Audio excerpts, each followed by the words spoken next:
আমাদের দেশের মানুষ এখনো মনে করতেছে কি মেট্রো রেল বানিয়ে দিয়ে গেছে, পদ্মা সেতু বানিয়ে দিয়ে গেছে। আমি কিন্তু এখনো বলি একটা কথা, আওয়ামী লীগ যেই পরিমাণ কাজ করছে কোনো সরকার করে নাই, আর আওয়ামী লীগ যে পরিমাণ চুরি করছে সব সরকার মিল্লা তা করে নাই। 2019 সনে বা 20 সনে আপনার বিরুদ্ধে মামলা হয় 1338 কোটি টাকার।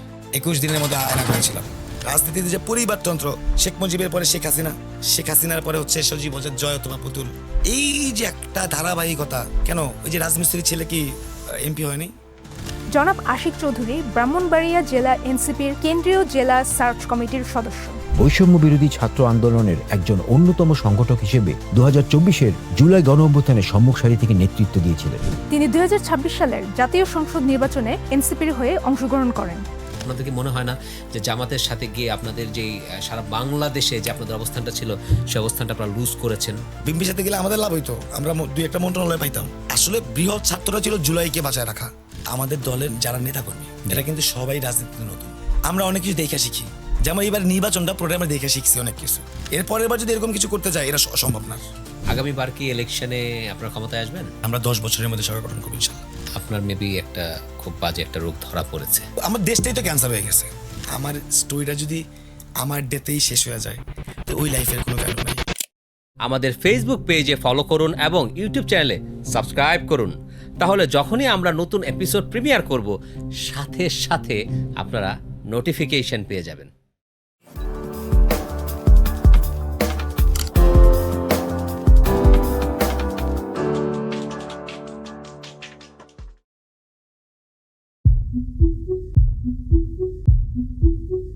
আশিক চৌধুরী ভাই, জি ভাই। 2019 সনে বা 20 সনে আপনার বিরুদ্ধে মামলা হয় 1338 কোটি টাকার। হ্যাঁ, কিন্তু এত টাকার মামলা হওয়ার পরে কিন্তু আজকে আপনি বাহিরে আমাদের পডকাস্টে কিভাবে সম্ভব হলো? আসলে মানে আমার এই মামলা যেই বেঞ্চে শেষ হয় ওই বেঞ্চে আমার মনে পড়ে এখনো বিচারপতি ছিল, উনি হাসছিলেন, আমাদের তাকায় বলতেছিলেন মানে যদি ওকে 1338 কোটি টাকা না দিয়ে 13 কোটি টাকাও দিত তাহলে হয়তো বা সরকার আমাকে একটা বিচারের আওতায় ফেলতে পারতো। কারণ যে অ্যামাউন্টটা আমাকে দিছে এর যদি 5%ও আমার কাছ থেকে বের করে দিতে পারতো তাহলে এটা মানে বিশ্বাসযোগ্য। কিন্তু মামলাটা ছিল হচ্ছে এককভাবে আমি, মানে আসামি শুধুই আমি। আচ্ছা, মামলাটা ছিল ডিজিটাল নিরাপত্তা আইন আইসিটি অ্যাক্ট মামলা ছিল। 23, 24, 26, 33, 35 এই 5টা ধারায়, এবং অর্থ কেলেঙ্কারি দেখাইছিল যে পদ্মা সেতুর কিছু লেনদেনের মধ্যে 1300 কোটি টাকার অর্থ আমি পাচার করছি। এখন আমি তো ভাই মানে পদ্মা সেতুর কোনো প্রজেক্টের সাথে মানে যুক্তই ছিলাম না। এটা কি 2019-20-এ? হ্যাঁ, 19-20-এ। এটা হচ্ছে মোদি বিরোধী আন্দোলনের পরপর। কারণ আমাদের ব্রাহ্মণবাড়িয়াতে যে মানে বাংলাদেশ থেকে ইন্ডিয়ার যে 3-4 লেনের রাস্তা হচ্ছিল তখন আমাদের ব্রাহ্মণবাড়িয়া থেকে আমরা মোদি বিরোধী আন্দোলন ডাক দিই তখন ওই আন্দোলনের পরপর ওইটাকে কেন্দ্র করে ওই মামলা দেওয়া হয়। এর আগেও একটা মামলা দিয়েছিল, এর আগে আমাকে একটা আপনার অস্ত্র মামলা দিয়েছিল, পরে এটাকে কনভার্ট করে ডাকাতি মামলায় কনভার্ট করেছিল, মানে আমাকে অস্ত্র সহকারে অ্যারেস্ট দেখে পরে ডাকাতি মামলায় কনভার্ট করেছিল। ওইটা হচ্ছে 2015 সালে। কিন্তু এই যেটা দীর্ঘদিন আমি অ্যারেস্ট ছিলাম 21 দিনের মতো আয়না ঘরে ছিলাম, মানে যে আয়না ঘর আপনারা দেখেন ডিজিএফের 21 দিন আমি ওখানে ছিলাম। এরপর ওই তৎকালীন সময়ের কিছু সুনামধন্য যারা ভালো নেতা ছিল, আওয়ামী লীগের সবাই তো আর ভাই একদম জুলুম করতো না, কিছু লোক ছিল যারা ভালো, তাদের সাহায্য সহযোগিতায় আমি হয়তো বা আয়নাঘর থেকে বেরিয়ে আসতে পারছি, বা আমাকে মামলায় দিছে। নাহলে এমনও হইতে পারতো বাকিদের মতো আমাকে 14 বছর 15 বছর জেলে রেখে দিত। আপনি ভাই আয়নাঘর কতদিন ছিলেন? 21 দিন। ওখান থেকে কিভাবে বের হলেন? কারণ আমরা তো জানি আয়নাঘর থেকে বের হওয়া সম্ভব না। আচ্ছা, এই ব্যাপারটা একটু ক্লিয়ার করতে হবে। সেটা হচ্ছে আমার আমাদের ছোটোবেলায় যে শিক্ষক ছিল, আমাদের হোম টিচার ছিল, উনি পরবর্তীকালে, নামটা বললেন, উনি পরবর্তীকালে হচ্ছে আপনার প্রধানমন্ত্রী কার্যালয়ে উপসচিব হিসেবে দায়িত্ব পালন করছে। আচ্ছা, শেখ হাসিনার আমলে? হ্যাঁ, শেখ হাসিনার আমলে।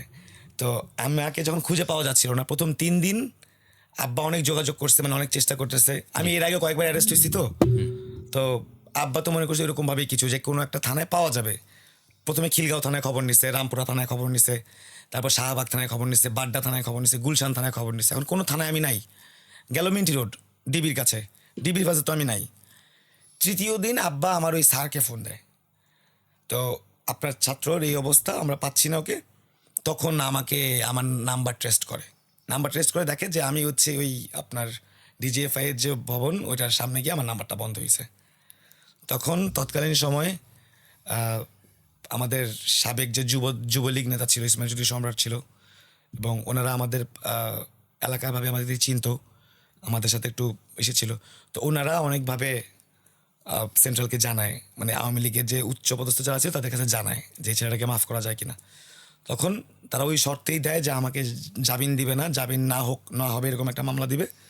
ওই তখন আমাকে এই আইসিটি একটা মামলা দেয়। ওই তখন আমার সাথে সাথে আরও কয়েকজনের দিয়েছিল, যে শাহেদ, জেকে শাহেদ, জি, তারপরে দীপু নামের একটা ছেলেকে ধরছিল, জি, তারপরে ডাক্তার সাবরিনাকে ধরছিল।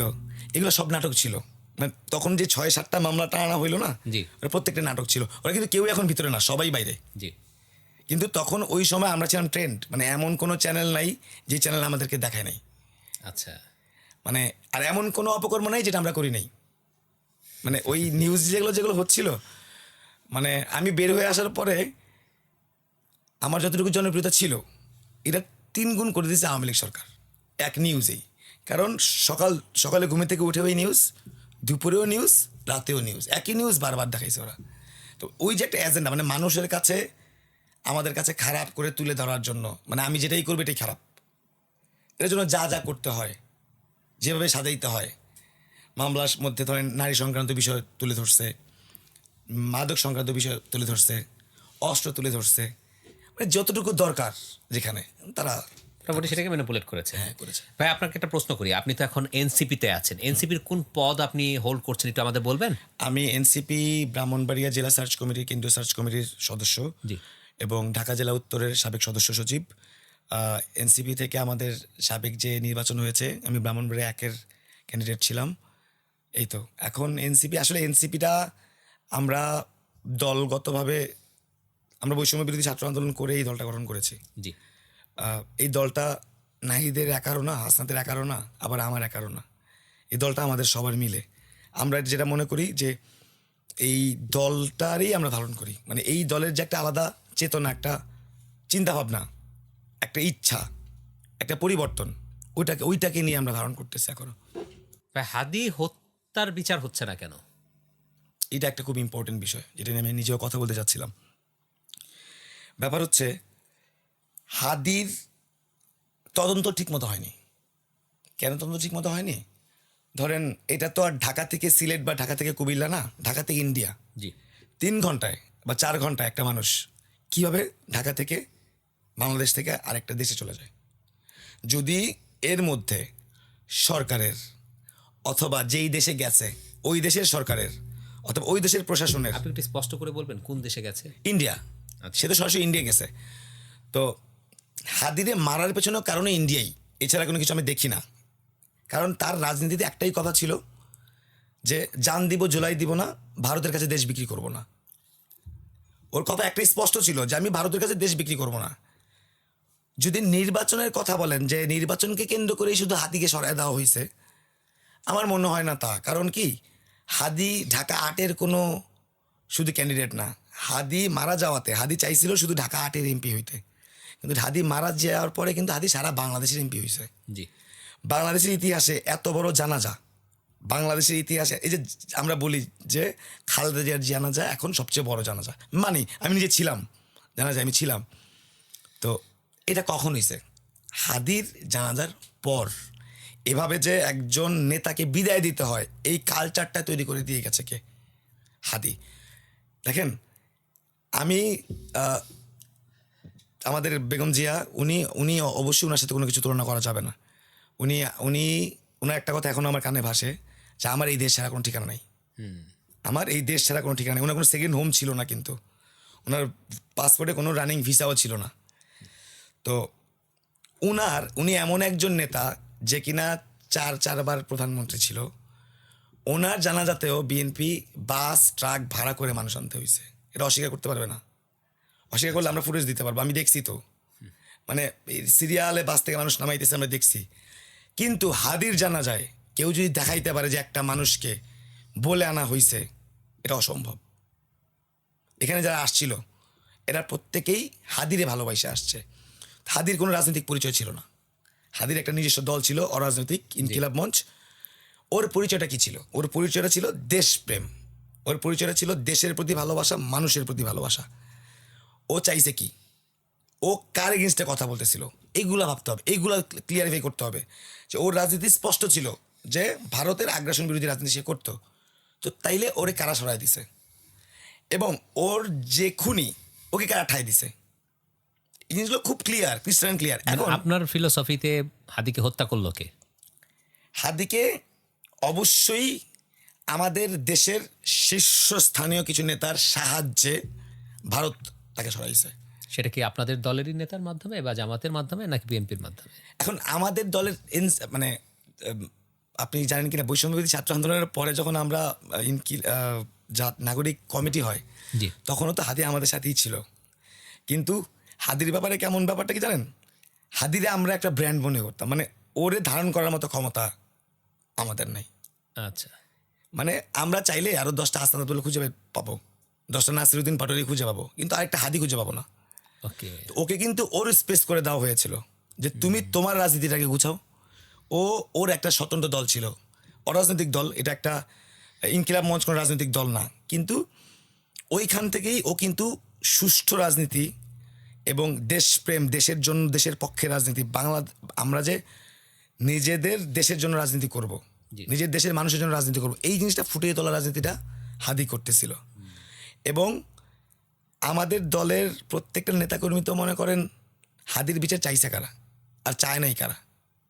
এখন যদি আপনি আমাকে স্পষ্ট প্রশ্ন করেন, তো সরকারের বিরুদ্ধে অনেক কথাই বলা যায় না। তো যে এর আগে 21 দিন ছিলাম, এখন যে 42 দিন থাকবো না, এটারও তো কোনো গ্যারান্টি নেই ভাই, কারণ আয়না করে এখনও আছে, এখনও জুলাই সনদ বাস্তবায়ন হয় নাই, সংস্কার কমিশন শপথ গ্রহণ করে নাই, তার মানে আগের কাঠামোই চলতেছে, এখনও সংবিধানের ধারক বাহক বাংলাদেশে আছে। আমাদের বাংলাদেশটা আমার মনে হয় কি বিদেশি পার্লামেন্ট, প্রধানমন্ত্রী লন্ডনের, স্বরাষ্ট্রমন্ত্রী ইন্ডিয়ার, চিন্তা করে দেখেন ব্যাপারটা, মানে আমাদের দেশের কেউ নাই, মানে লন্ডন থেকে এসে প্রধানমন্ত্রী হইলো আর ইন্ডিয়া থেকে এসে স্বরাষ্ট্রমন্ত্রী হইলো, কারণ দেশে কোনো মানুষ ছিল না। আপনি দেখেন এই যে সালাউদ্দিন বাবু একজন সাবেক মন্ত্রী, আমানুল্লাহ আমান ডাকসুর সাবেক বিপি, 91-এর ছাত্র আন্দোলনের অন্যতম প্রধান সংগঠক, এরা তো কেউ মন্ত্রণালয়ে নাই। এরা তো মানে সক্ষম এবং ক্যাপেবল, ওরা কিন্তু আগেও মন্ত্রণালয় চালাইছে। আমরা যারা মন্ত্রী হয়েছে, আপনি জানেন যে হাসনাত আব্দুল্লাহ, নাহিদ, আমার দলে যে এমপিগুলো আছে, এরা সংসদে গিয়ে কী বলে যে আমাদের খরচ কেন আমাদেরকে দেওয়া হয় না, তাই না? তার মানে আমরা যে কাজ করতেছি, আমাদের পরিচালনার ব্যয়টা আমাদেরকে দিতে হবে। তারা আমাদের কর্মী মনে করে, জনগণের কর্মী মনে করে। জি, কিন্তু মন্ত্রীরা যদি মনে করে যে তারা ওদের মানে বাহক সব কিছু, তাহলে এই ব্যাপারটা গণতন্ত্রের মধ্যে পড়ে না, ডেমোক্রেসির মধ্যে পড়ে। ডেমোক্রেসি মানে হচ্ছে আপনাকে সবার কথা শুনতে হবে, আপনি জনগণের শাসক হইতে পারবেন না, শোষণ করতে পারবেন না। ভাই এই পারপাসে একটু বলি, জনগণের কথা বললাম, হাদি ভাইয়ের কথা বললাম, আপনার কি মনে হয় বাংলাদেশে কি হাদি ভাইয়ের হত্যার বিচার হবে বা হাদি হত্যার বিচার হবে? হাদি হত্যার বিচারটা আসলে হওয়া বাধ্যতামূলক। কারণ কি দেখেন, আপনি এই জিনিসটা একটু চিন্তা করে দেখেন, হাদি আমাদের কাছে কি চাইছে।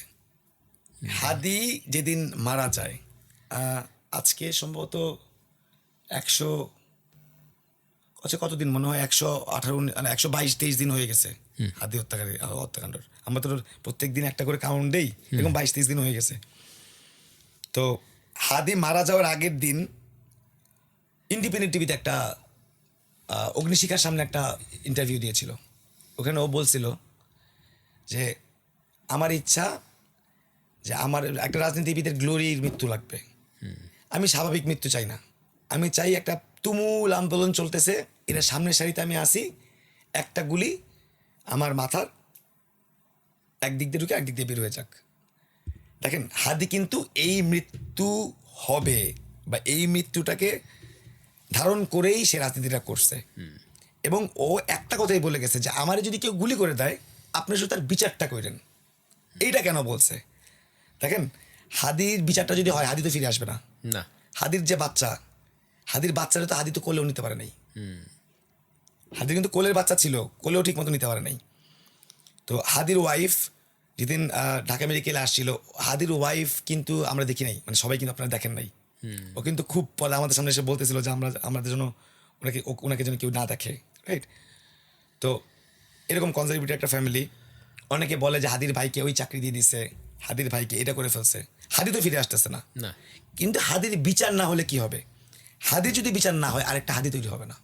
যদিও আমরা হাদি পাবো না, হাদি আমরা হারাই ফেলছি, কিন্তু আরেকজন যে হাদির জায়গায় আসবে, আমরা সবাই হাদি হব, যুগে যুগে কথা কব, এই স্লোগানটা কিন্তু এমনি হয় নাই। আরেকজন যে আমরা যুগে যুগে কথা বলতে যে চাই, এই কথা বলাটা কখন হবে? যখন আমরা দেখব যে না, যদি আমি এভাবে কথা বলি এবং আমাকে যদি মেরে ফেলে, এটা বিচার হবে, তাইলে কিন্তু আমার মানুষ কথা বলবে। এখন যদি এই সরকারি বিচারটা না করে, স্পষ্ট যে সে চাচ্ছে না আর হাদি হোক। এটা বোঝার মানে এটা একদম ক্লিয়ার যে যদি এই বিচারটা না হয় দেশে, আপনার কি মনে হয় সরকার কি হাদির হত্যার বিচার করবে না? আমরা আশাবাদী। আসলে আমরা আমাদের সংসদে যারা আছে, আমাদের দল থেকে যারা আছে, তাদের সাথে আমরা সর্বক্ষণিকভাবে কথা বলছি, এবং যারা আসলে জুলাইকে ধারণ করে, আমার মনে হয় হাদির ব্যাপারে সবারই একটু দুর্বলতা আছে। বিএনপিরও কিছু নেতাদের সাথে আমি কথা বলেছি, বা আমি কিছু মানুষদেরকে চিনি ব্যক্তিগতভাবে, যারা তারাও চায় যে হাদির বিচারটা হোক। কিন্তু হাদির বিচারটার সাথে আসলে আওয়ামী লীগের বিচারটা একটা সম্পর্ক আছে, কারণ এটা পরিপূরক একটা ব্যাপার আছে। ওই বিচার শুরু হইলে, যখন দেখবেন আওয়ামী লীগের বিচার যখন শুরু হবে, বিচার তো রায় হয়ে গেছে, বিচার যখন শুরু হবে তখন একে একে বিচারটা হয়ে যাবে। আমরা কি আশা করতে পারি যে ইন ফিউচার যদি জামাত ক্ষমতায় আসে বা এনসিপি ক্ষমতায় আসে, তখন হাদি হত্যার বিচার হবে? এনসিপি ক্ষমতায় আসলে ডেফিনেটলি হাদির হত্যার বিচার হবে। আপনি কনফিডেন্ট ভাবে বলতে পারছেন? ডেফিনেটলি হাদির হত্যার বিচার হবে। আপনার কাছে কি মনে হয় শেখ হাসিনার তো ফাঁসি হয়ে গেছে, ফাঁসি রায় হয়েছে। ফাঁসির রায় হয়েছে, তো শেখ হাসিনার ফাঁসির রায় হয়েছে, শেখ হাসিনার কি আদৌ ফাঁসি বাংলাদেশে হবে? ব্যাপারটা হচ্ছে প্রথমে হইলে আপনি যে নাম বলছেন, আপনি উজু করতে হবে। আচ্ছা, উজু করতে হবে, ফরজ গোসল ওয়াজিব। কারণ ধরেন আমরা শুনতেছি কিছুদিন যাবত যে সে আসবে দেশে, আমরা তো ওয়েলকাম করি, আমরা তো চাই তারা আসতে, আমরা তো বলতেছি যে আসুক। আমরা ধরেন আমাদের সরকার অলরেডি চাচ্ছে ভারত থেকে কূটনীতিকভাবে যে শেখ হাসিনাকে দাও, দিচ্ছে না। এবং সে যদি নিজে নিজে আসে, সুন্দর, ব্যাপারটা ওয়েল অ্যান্ড গুড।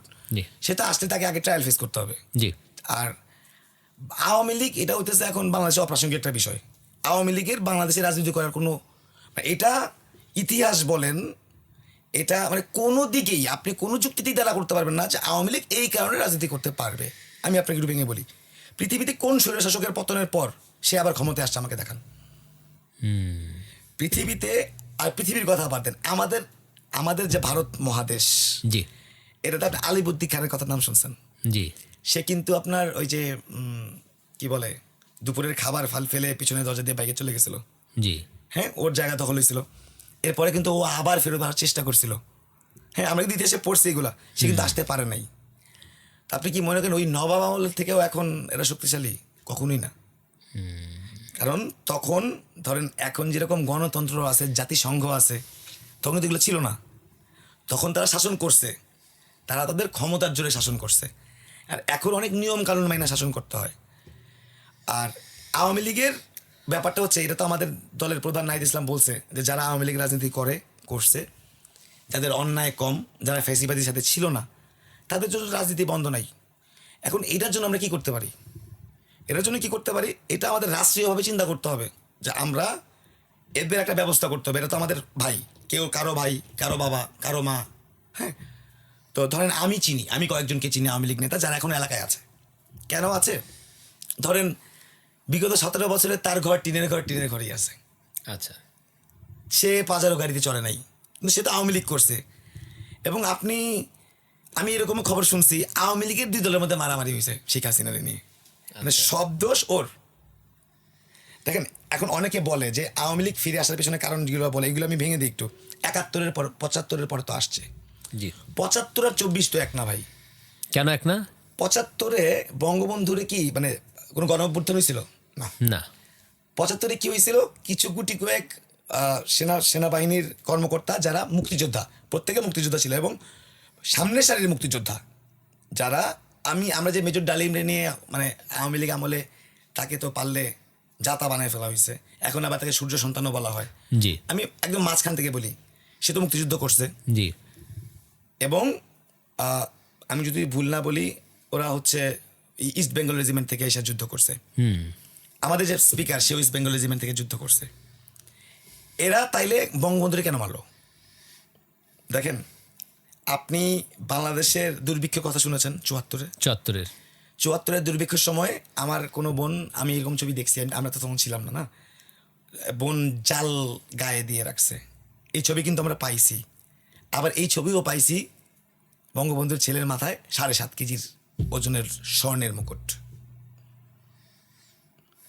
ইভেন যদি 75-এ গণ অভ্যুত্থান হইতো, মানে গণ অভ্যুত্থান হয় নাই, কিন্তু যদি বঙ্গবন্ধুর মৃত্যুতে বাংলাদেশের মানুষ যদি অখুশি থাকতো, আন্দোলন হইতো, তার পক্ষে মানুষ নাই আসতো। কিন্তু পয়েন্ট টু বি নোটেড, ওই দিন ঢাকা শহরে কোনো মিষ্টির দোকানে মিষ্টি ছিল না। এবং এটা আমি অনেকজনের কাছে ক্রস চেক করছি। তৎকালীন সময় যারা ছিল, মানে আমার বড় চাচাও তো ছিল, ওনাদের কাছে আমি মানে খবরটা জিজ্ঞেস করেছিলাম যে না আসলে কি এই ঘটনাটা কেমন হয়েছে। মুক্তিযুদ্ধটারে নিয়ে, বঙ্গবন্ধুকে নিয়ে আপনি দেখেন, বঙ্গবন্ধু ছাড়া কি আমাদের মুক্তিযুদ্ধে কেউ ছিল না? অনেক মানুষ ছিল। ভাসানির অবদান কি আসলে বাংলাদেশ থেকে মানে বাদ দেওয়া যাবে? কোনো অসম্ভব। কিন্তু বইয়ের কোনো পাতায় কি আমরা বিগত 17 বছরে ভাসানির নাম পাইছি? না, কোথাও ছিল না। কেন? আচ্ছা, একে ফজলুল হক, যার কাছে গিয়ে সে মনে করেন যে বঙ্গবন্ধু হইছে, হোসেন শহীদ সরোয়ার্দী, কলকাতায় গিয়েই তো হোসেন শহীদ সরোয়ার্দীর বডিগার্ড থাকার পরেই তো বঙ্গবন্ধু হইছে। জি। তো এদের কিন্তু অবদান ছিল মুক্তিযুদ্ধের প্রেক্ষাপটটা কিন্তু 71 থেকে না, মুক্তিযুদ্ধের প্রেক্ষাপট 52 থেকে 47 থেকে 47, 48, 52, 71, এরপরে 24। আমাদেরকে অনেকে এরকমভাবে দাঁড় করায় যে আমরা 24-কে 71-কে দিয়ে রিপ্লেস করতে চাচ্ছি। এটা তো কোনো সম্ভব না। কিন্তু ভাই এখন যে একটা কথা বলা হয় যে আগে আমাদের যে সরকার ছিল তারা হয়তো 71-কে পুঁজি করে রাজনীতি করেছে, আর এখন বর্তমানে হয়তো এনসিপি বা জামাত তারা হচ্ছে 24-কে পুঁজি করে রাজনীতি করছে।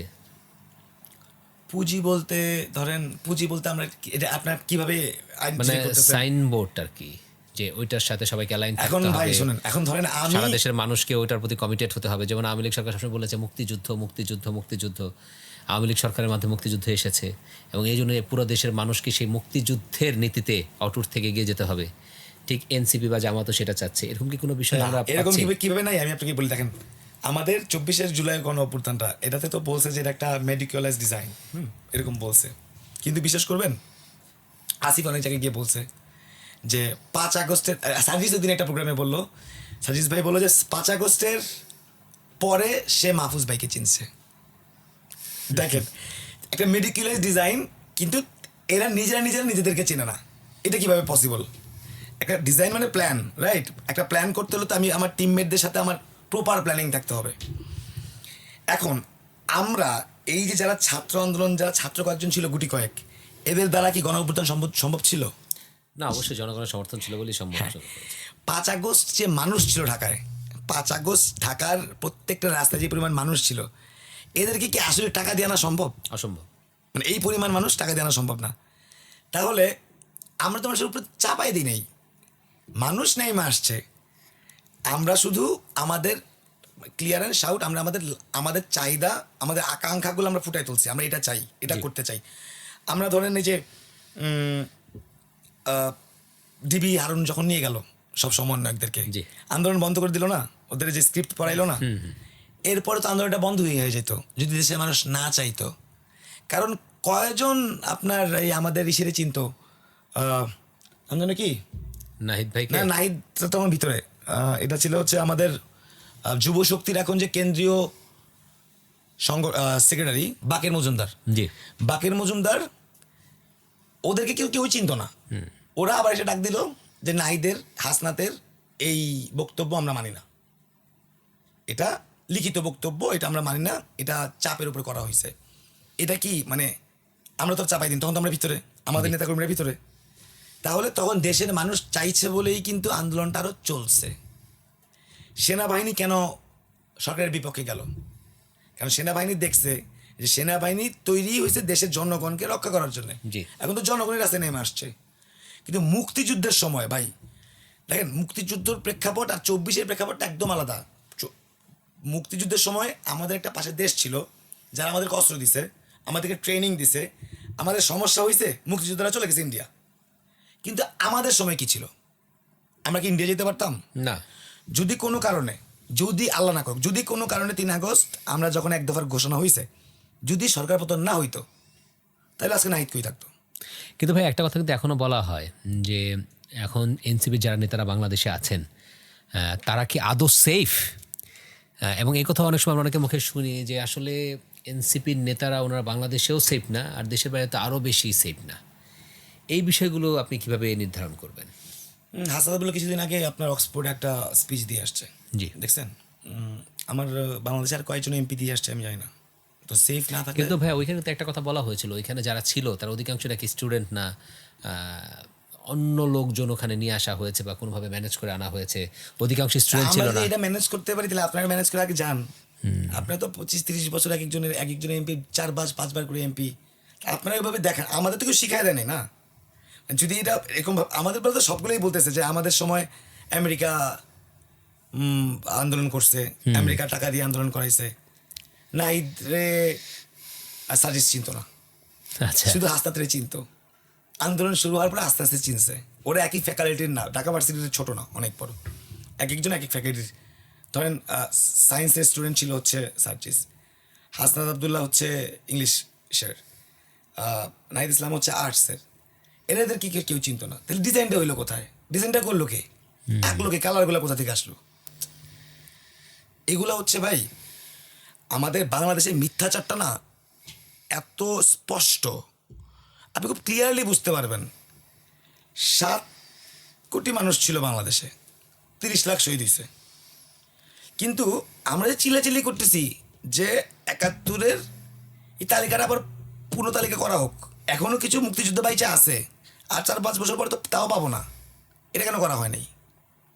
মানে আপনি কি বলতে চাচ্ছেন যে 1971 বা মুক্তিযুদ্ধে 30 লক্ষ মানুষ, 2 লক্ষ মা শহীদ হয়েছে, আমরা যেটা আমি তো সম্মান হারিয়েছে, এই আমি বিষয়টা আসলে বলতে চাচ্ছি বলতে আমি আসলে এটা রিসে চাচ্ছি আর কি, মানে দলিল চাচ্ছি।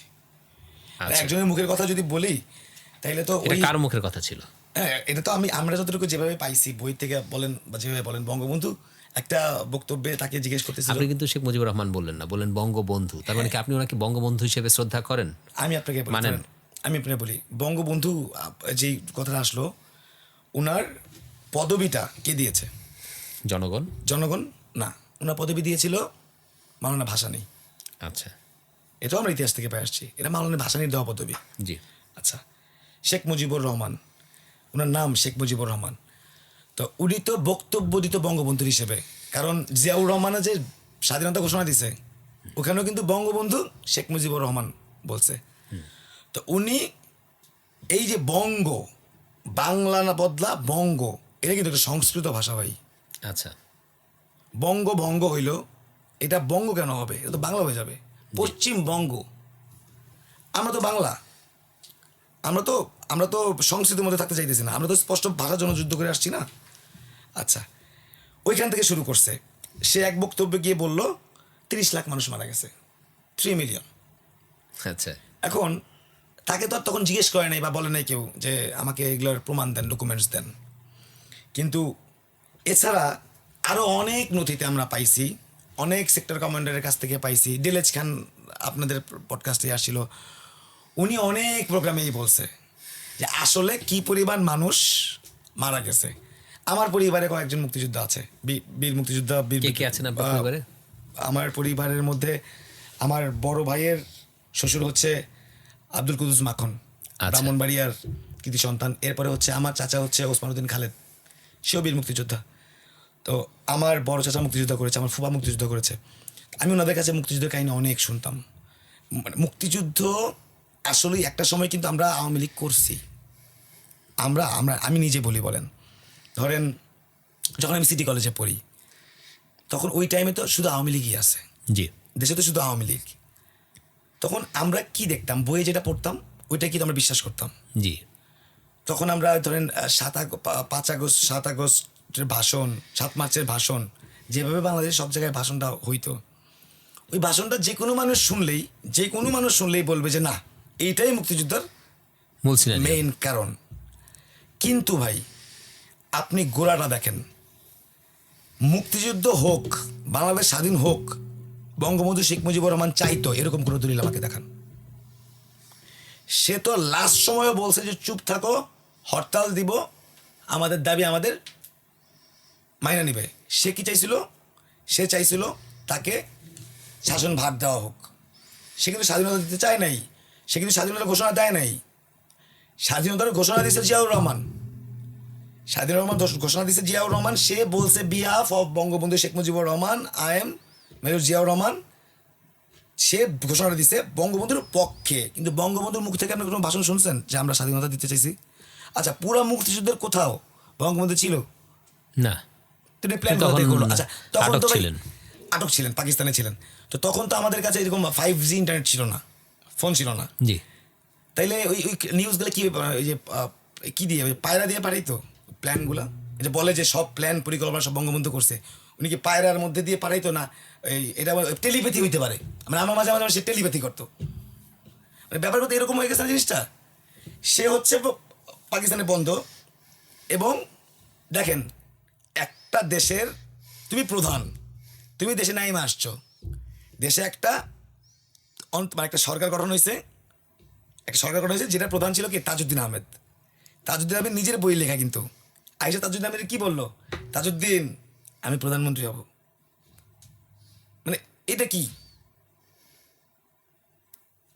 মানে আপনি দেখেন, এই যে ইরান, আয়াতুল্লাহ খোমেনি, সে কি প্রেসিডেন্ট? সে কি প্রধানমন্ত্রী? না তো না। আয়াতুল্লাহ খোমেনি কিন্তু না না, প্রধানমন্ত্রী উনি না। হচ্ছেন সর্বোচ্চ নেতা। হ্যাঁ, প্রধানমন্ত্রী সে হচ্ছে কিন্তু আমাদের জনগণের সর্বোচ্চ প্রতিনিধি নেতা ব্যক্তি। হইতে পারতো, কিন্তু সে ছিল ক্ষমতালোভী। যে জন্য সে একবার প্রধানমন্ত্রী, একবার রাষ্ট্রপতি। আসলে সে বুঝতে পারছিল না কোনটার ক্ষমতাটা আসলে এনজয় করতে পারবে। যে জিনিসটা হয়ে আসছে, আপনি দেখেন আমার কাছে সংবিধান আছে, এটা সংবিধানের 48 নম্বর অনুচ্ছেদ, জি। স্পষ্ট রাষ্ট্রপতির 48 নম্বর অনুচ্ছেদের 3, এই সংবিধানের 56 অনুচ্ছেদের 3 দফা অনুসারে কেবল প্রধানমন্ত্রী ও 95 অনুচ্ছেদের 1 দফা অনুসারে প্রধান বিচারপতি নিয়োগ ক্ষেত্র ব্যতীত রাষ্ট্রপতি তাহার অন্য সকল দায়িত্ব পালনে প্রধানমন্ত্রীর পরামর্শ অনুযায়ী কার্য করিবেন। তাইলে আমার রাষ্ট্রপতির কি দরকার? তো আমাদের দেশের রাষ্ট্রপতির দরকার নাই ভাই। দরকার নাই। আচ্ছা, এরপরে আবার দেখেন, আমি কিন্তু সংবিধান পড়তেছি আপনার, হ্যাঁ, যেটা আমাদের নিয়ম। এরপরে তবে শর্ত থাকে যে প্রধানমন্ত্রী রাষ্ট্রপতিকে আদৌ কোনো পরামর্শ করিয়েছেন কিনা, এবং করিয়া থাকিলে সেই পরামর্শ দান করিয়াছেন, কোনো আদালত সেই সম্পর্কে কোনো প্রশ্নের তদন্ত করিতে পারবে না। মানে বিচার বিভাগের উপরে এটা হওয়ার কথা ছিল, রাষ্ট্রপতি বিচার বিভাগের প্রধান, সামরিক প্রধান। কিন্তু এখানে দেখেন, আপনি সংবিধানটা এভাবে বানিয়ে আনছেন, এটা আপনি কোত্থেকে পাইছেন, কাদের থেকে পাইছেন? বঙ্গবন্ধু যে সংবিধানটা দিছিল আমাদেরকে, 72-এর সংবিধান, কে লিখে দিছে? আমাদের বাঙালি কোনো কেউ লিখছে? ভারতীয়রা লিখছে। আমাদের দেশের নিয়ম আমরা লিখবো না? তাই তো হওয়া উচিত। তো এই সংবিধানটাকে লিখে আনছে কে? বঙ্গবন্ধু। এখন শেখ মুজিবুর রহমান না বলে কেন আমি বঙ্গবন্ধু বলতেছি? কারণ উনি বঙ্গবন্ধু নামে এত খ্যাতি হয়েছে, এখন কুকীর্তিগুলো তো বঙ্গবন্ধু নামে হওয়া উচিত না। ব্যাপারটা হলে কিছুদিন পরে এরকম হবে পডকাস্টে, আশিক তো বঙ্গবন্ধু নামে বলছে, সে তো বঙ্গবন্ধু, সে তো শেখ মুজিবুর রহমান। এটা আপনি বিশ্বাস করতে হবে ভাই। না, কিছুদিন পরে যেই নামে তার এত ভালো ভালো কিছু আমরা শুনে আসছি, সেই নামে তাকে আবার পরিচয় করতে হবে। ভাই একটা না হলে আমি শেষ করি, 24 জুলাই গণ অভ্যুত্থানে শেখ হাসিনা ছিল, বঙ্গবন্ধু দেশে ছিল না। বঙ্গবন্ধুর মূর্তিগুলো ভাঙা হইল কেন? এবং দেশে কি এখনো মুক্তিযুদ্ধ বাইচা নাই? আচ্ছা, তাহলে তারা কি যদি এতই ভালো বঙ্গবন্ধু হইতো, সে যদি একদম মহান হইতো, তাহলে কি আপনারা কি মনে করেন না যে মুক্তিযুদ্ধে যদি একটা যা দাঁড়াইতো, এই 1000 ছেলেবেলাতে সরে যেত? তা তো যেতেই। এখনো মুক্তিযোদ্ধা দেখলে, মুক্তিযোদ্ধা হয়তো বা বয়সে নুয়ে গেছে, কিন্তু এখনো আমার সামনে যদি একটা মুক্তিযোদ্ধা হয়, সামনে পড়ে, সে যদি বলে যে আমি মুক্তিযোদ্ধা, আমার কলিজা পানি থাকে না। কারণ সে আরেকটা জাতির সেনাবাহিনীর বিরুদ্ধে যুদ্ধ করছে, অস্ত্রের বিরুদ্ধে যুদ্ধ করছে। আমার ভিতরে পানি থাকে না। তাইলে তখন কেন কেউ দেশের মানুষ বঙ্গবন্ধুর মূর্তিগুলো বাঁচাইতে আসে নাই? শেখ হাসিনার মানুষ যেগুলো আছে, যারা আওয়ামী লীগে আছে, ভাই 17 বছরে কিন্তু 95% আওয়ামী লীগ হয়ে গেছিল। আমি তো বললাম না যে একসময় আমি আওয়ামী লীগ করছি, কারণ না করলে তো অবস্থা খারাপ। মানে কি করতে হইতো, সকালবেলা আওয়ামী লীগের সব নেতা কর্মীদের সাথে মিটিং করে রাত্রেবেলা এসব ফেসবুকে মেসেজ করতে, মানে ফেসবুকে আমি স্ট্যাটাস দিতে তো আওয়ামী লীগের বিরুদ্ধে। কিছু করার নাই তো, নাহলে তো আপনি থাকতে পারবেন না এলাকায়। তো এই যে একটা সার্কেল তৈরি করে নিয়ে আসছে ওরা, এটা হচ্ছে পরিবারতন্ত্রের, মানে রাজনীতিতে যে পরিবারতন্ত্র, শেখ মুজিবের পরে শেখ হাসিনা, শেখ হাসিনার পরে হচ্ছে সজীব ওজের জয় অথবা পুতুল, এই যে একটা ধারাবাহিকতা। কেন ওই যে রাজমিস্ত্রির ছেলে কি এমপি হয়নি? হাসনাত আবদুল্লাহ অক্সফোর্ডে গিয়ে বলছে যে আমার বাপ একজন রাজমিস্ত্রি, মাই ফাদার ইজ এ রাজমিস্ত্রি, এভাবে বলছে মাই ফাদার ইজ এ রাজমিস্ত্রি। এটা গর্বের ব্যাপার। তো আমি চাই স্থানীয় সরকার নির্বাচনে আমাদের দল থেকে অটো ড্রাইভারগুলো মেম্বার হোক, বাস ড্রাইভারগুলো চেয়ারম্যান হোক। কারণ আমি তো দেখলাম এত সুশীল, মানে আমাদের সুশীল সমাজ, শিক্ষিত সমাজ, তারা দেশ কীভাবে চালাইলো। এই যে আমাদের যে সালমান এফ রহমান, আপনি ইসে দেখেন এসালম, সালমান এফ রহমানের ব্যাপারে ভালো খারাপ দুটোই বলতে হবে। সালমান এফ রহমানের অবদান আছে দেশে। বেক্সিমকো উইদাউট এনি ডাউট বাংলাদেশের বেস্ট ফার্মাসিউটিক্যাল কোম্পানি বেক্সিমকো। বিশ্বের প্রত্যেকটা দেশে বেক্সিমকোর ওষুধ যাচ্ছে, লাখ লাখ মানুষকে কর্মসংস্থান দিছে, লাখ লাখ মানুষকে চলাচলের টাকা দিতেছে, সে আবার চুরিও করতেছে। জি। এসালম অর্থ কোনো, মানে ও তো পুরাই ওর একটাই কাজ, চুরি করা। ওর কাজই একটা চুরি করা। এই যে এদেরকে দেখলাম, এখন আমরা দেখি নতুন কিছু, মানে এই যে ওদের ট্যাগ লাগানো বড় বড় নেতাদেরকে দেখলাম, যারা ছিল, যারা যা করছে, মোটামুটি সবই আমাদের দেখা হয়েছে। এখন এই জায়গা থেকে আমাদের মনে হয়, আমরা যেটা বিশ্বাস করি, আমি আরও কয়েকটা জায়গায় বলছি যে জাতীয়ভাবে একটা সিদ্ধান্ত নেওয়া উচিত। আওয়ামী লীগের যারা আছে দেশে এখন, এদেরকে অবশ্যই কথা বলে দিতে হবে। কারণ আমরা তো স্বাধীন সার্বভৌমত্ব দেশ, আমাদের স্বাধীনতা 24 দিয়ে আমরা স্বাধীনতা ফিরে আনছি। তো ফিরে আনতে আমি আওয়ামী লীগের লোককে চুপ করে রাখবো তা না। আমি যদি কোনো ভুল করি সে ডেফিনেটলি আমার বিপক্ষে বলবে, কিন্তু আওয়ামী লীগের ট্যাগে না। কারণ ওইটা আওয়ামী লীগ, এটা ডেট, এটা 24-এর পরে ওইটা আর কিছু নাই। কেননা এটা দেশের মানুষ মুছে দিছে। কীভাবে মুছছে ভাই? নাহিদ অথবা হাসনাদের পক্ষে প্রত্যেকটা মূর্তি ভাঙা সম্ভব হইতো না। বাংলাদেশে 3000-এর উপর বেশি মূর্তি ভাঙা হয়েছে। তো নাহিদ বা হাসনাদের উপরে কিন্তু এগুলো ভাঙা সম্ভব হইতো না। দেশের মানুষ ভাঙছে, দেশের মানুষ আর চায় না, সেই জন্যই ভেঙে ফেলছে। এখন মানুষ কি চায়? মানুষ চায় সুস্থ রাজনীতি হোক, মানুষ চায় দেশের জন্য কাজ হোক। হ্যাঁ, এই আপনার রাজনীতির রেফারেন্স ধরে একটা কথা বলতে চাই। অনেকেই বলে এনসিপি হচ্ছে জামাতেরই তৈরি করার একটি দল বা তাদের প্রক্সি দল বা প্রক্সি গ্রুপ। এ ব্যাপারে আপনার মত কি? এই কথাটা আসলে মেইনলি স্টাবলিশ হয়েছে ইলেকশনের আগে আগে। কেন হয়েছে এটা আমি যেটা মনে করি আমার জায়গা থেকে, যে যেহেতু আমরা জোটে আসছি, আচ্ছা জোটে আসার পিছনে কারণ আছে ভাই। কারণটা হচ্ছে কি, দেখেন আমরা সময় বেশি খুব অল্প, জি, আমরা আমাদের প্ল্যান মতো কোনো কিছু করতে পারি নাই। আমাদের প্রথম ভুল ছিল, আমার 24 জুলাই আন্দোলনে আমরা অন্তর্বর্তীকালীন সরকার গঠন করছি, এটা আমাদের প্রথম ভুল। বিপ্লবী সরকার আপনারা কেন করলেন না? বিপ্লবী সরকার করতে পারি নাই। কেন করতে পারি নাই? এটা সীমাবদ্ধতা ছিল। মানে দেখেন আমরা তো চুপ্পুরে নামাইতে পারি না এখনো। শাহাবুদ্দিন চুপ্পুরে কিন্তু আমরা নামাইতে পারি নাই। শাহাবুদ্দিন চুপ্পু শেখ হাসিনার সালাম করছে, এরকম ফুটেজ দেখছেন আপনি? আমি দেখছি বহুতবার। আবার এখন সেই বলতেছে ফ্যাসিস্ট শেখ হাসিনা। চিন্তা করে দেখেন, কিছুদিন আগে কিন্তু তার সালাম করার ফুটেজ এখনো আছে। এখন যদি দুইটা ফুটেজ একসাথে দেশের মানুষকে দেখানো হয়, সে বলবে ওইটা তো এআই। কথাটা বুঝেন তো? বিপ্লবী সরকার গঠন করার পেছনে আমাদের যেই সব কারণগুলো বলছি, যেই সব জায়গা থেকে ভাবমূর্তিতে আমরা কথা বলছি, তৎকালীন সময় বিএনপি একটা বড় রাজনৈতিক দল হিসেবে আমাদেরকে ওই সাহায্যটা করে নাই। না করাতে অন্তর্বর্তীকালীন সরকার গঠন হয়েছে। অন্তর্বর্তীকালীন সরকার গঠন হওয়ার পরেও দেখেন প্রত্যেকটা জায়গায় আমরা কি আমাদের প্রপার কাজগুলো করতে পারছি? পারেন নাই কেন? অন্তর্বর্তীকালীন সরকার, দেশের মানুষ তো আপনাদের সাথে ছিল। আচ্ছা তখন তো এনসিপি নেতৃত্বে পুরো বাংলাদেশে হচ্ছে আপনার 5ই আগস্ট হলো। হ্যাঁ, তো তখন এনসিপি তো এরপরে হয়েছে, মানে 5 আগস্ট এসেছে বৈষম্য বিরোধী ছাত্র আন্দোলন। আমি আপনাকে বলি, ধরেন যখন অন্তর্বর্তীকালীন সরকারটা হয়েছে, আমাদের সরকারে কয়জন আমাদের সাথে ছিল? 3 জন, নাহিদ, আসিফ, মাহফুজ ভাই, এই 3 জন। তো জি, বাকিগুলা কাদের? বিএনপি ছিল, জামাতের ছিল, বিভিন্ন জায়গায় মিলিয়েছিল। এখন আপনি একটু আইডেন্টিফাই করে বের করে দেন তো, বিএনপির কয়জন ছিল, জামাতের কয়জন ছিল, আর এনসিপির কয়জন ছিল? আপনাদের এখানে সেটা ছিল না কেন? আপনারা তো আন্দোলনে তো আপনারা লিড করলেন। এখন ব্যাপারটা হচ্ছে কি, আপনারা সেটা মেনে তখন কেন নিলেন? আমরা তো আসলে সহিংসতা চাই নাই। আমরা একদম 5 আগস্ট পর্যন্ত যখন লং মার্চ টু ঢাকা হয়, তখন সবাই কি বলছে? সবাই বলছে শেখ হাসিনাকে মাইরা ফেলবে নাকি? শেখ হাসিনা কিন্তু বলতেছে শেখ হাসিনাকে মাইরা ফেলবে। কেন ভাই? আমরা তো পুলিশ ধরে একটারও মারি নাই। জি 5 আগস্টের আগে তো আমরা পুলিশ ধরে একটা মারি নাই। কোন বলতে পারবো যে পুলিশ ধরে আমরা পিঠে মেরে ফেলছি? মারি নাই। কেন আমরা কি পুলিশ দিয়ে একটা চামচ কোনো পাই নাই? পাইছি। আমাদের কথা ছিল পুলিশ তুই সরকারের মানে পক্ষে আর কাজ করিস না, জি প্রশাসন যেন সরকারের পক্ষে আর কাজ না করে।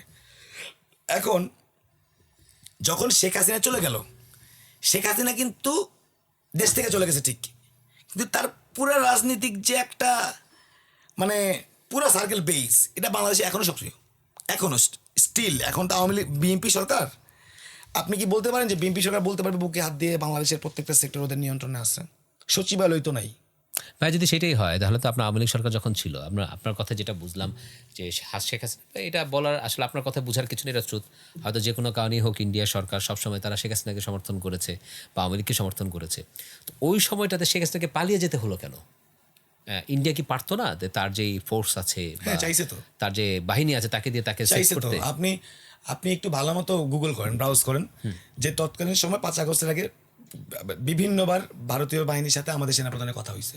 কেন হবে? আচ্ছা, এবং এর ধরনের কথা আমরা শুনছি যে ভারত সেনা মোতায়েন করবে বাংলাদেশে, বাংলাদেশ সেনা মোতায়েন করবে। জি। আচ্ছা, আপনি কি মনে করেন 5 আগস্টে হুট করে এই বিমান ঘাঁটি থেকে একটা বিমান উড়ে চলে গেছে আপনার এই পুরান এয়ারপোর্টে শেখ হাসিনার জন্য?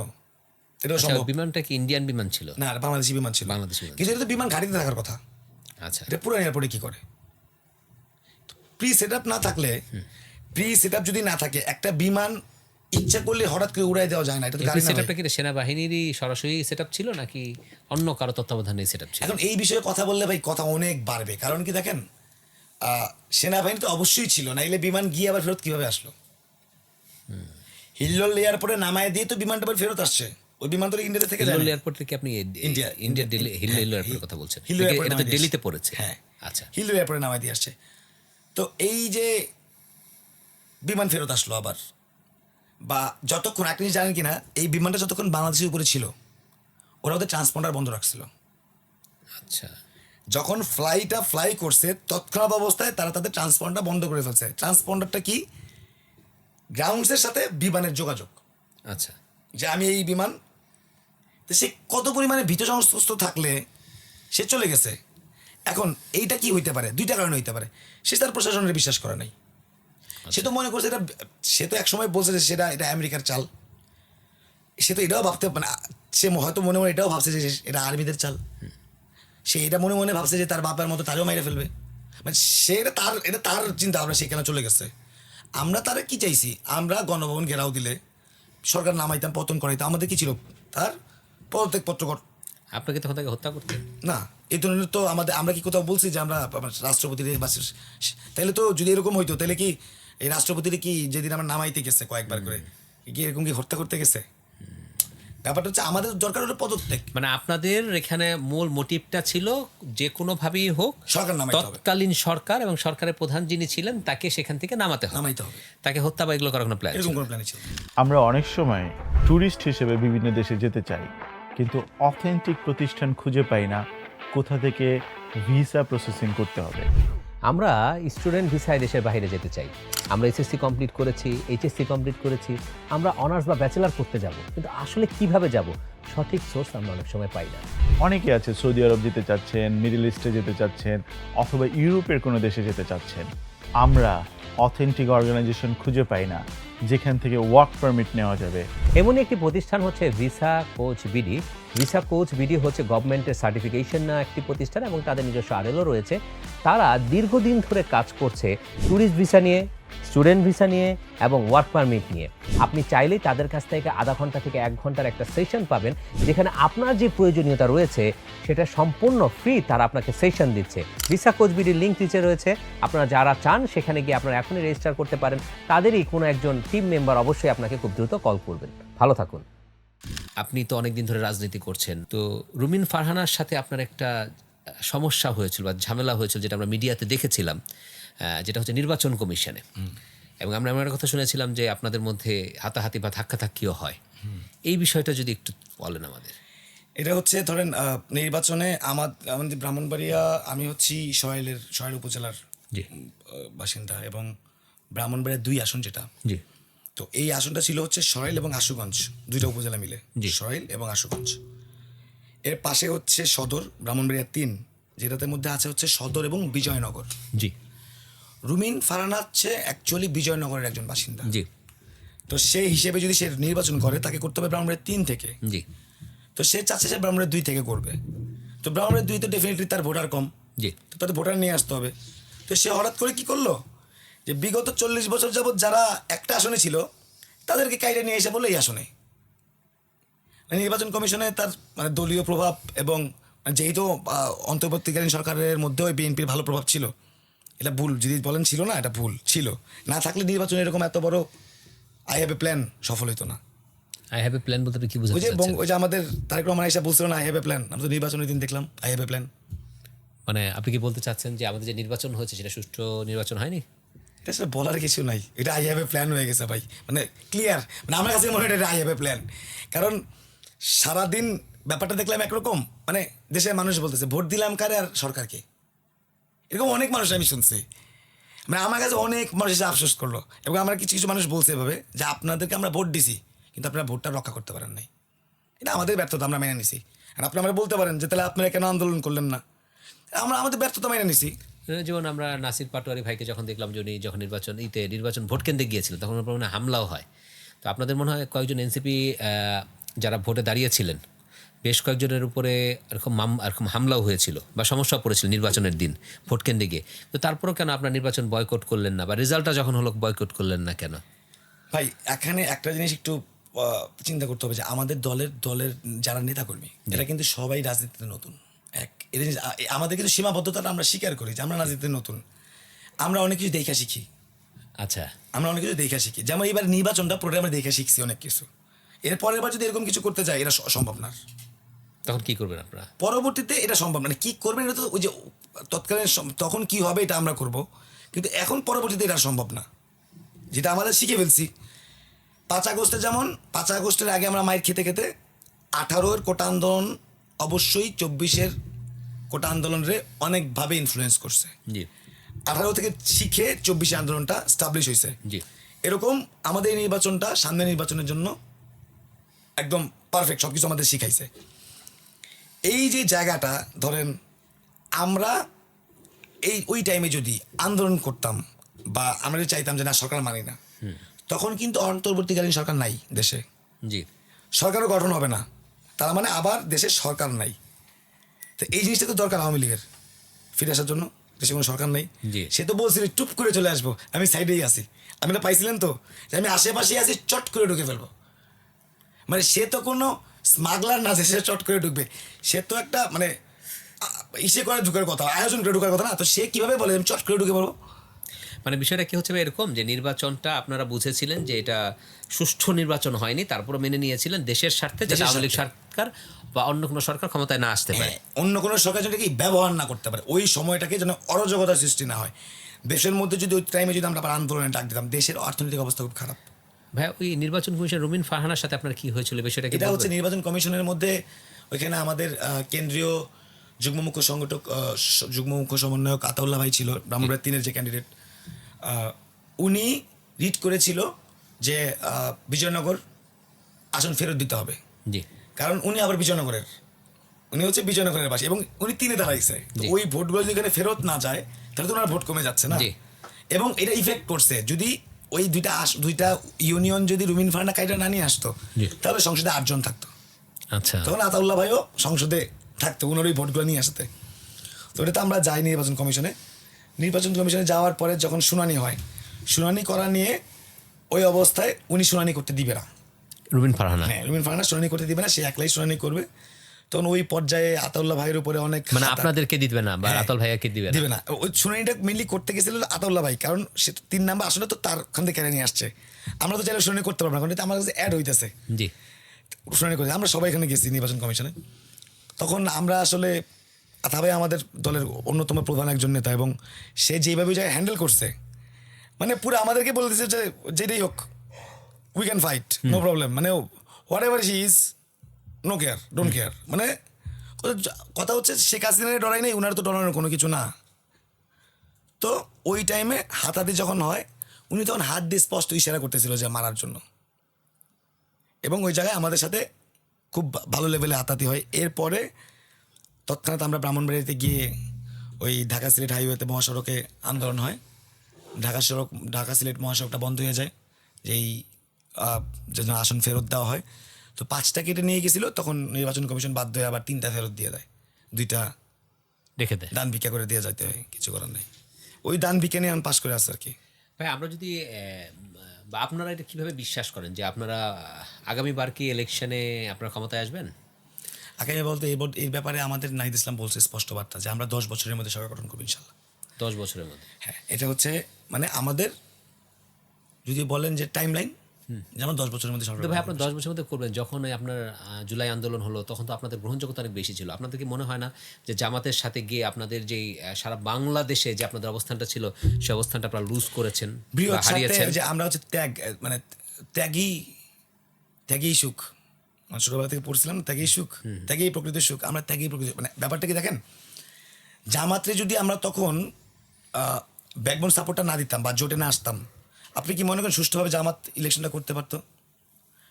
শুধু একটা ট্যাগের জন্য করতে পারতো না, রাজাকার, যেই ট্যাগটা আমরা জোটে ছিলাম যেন ওরা করতে পারে নাই।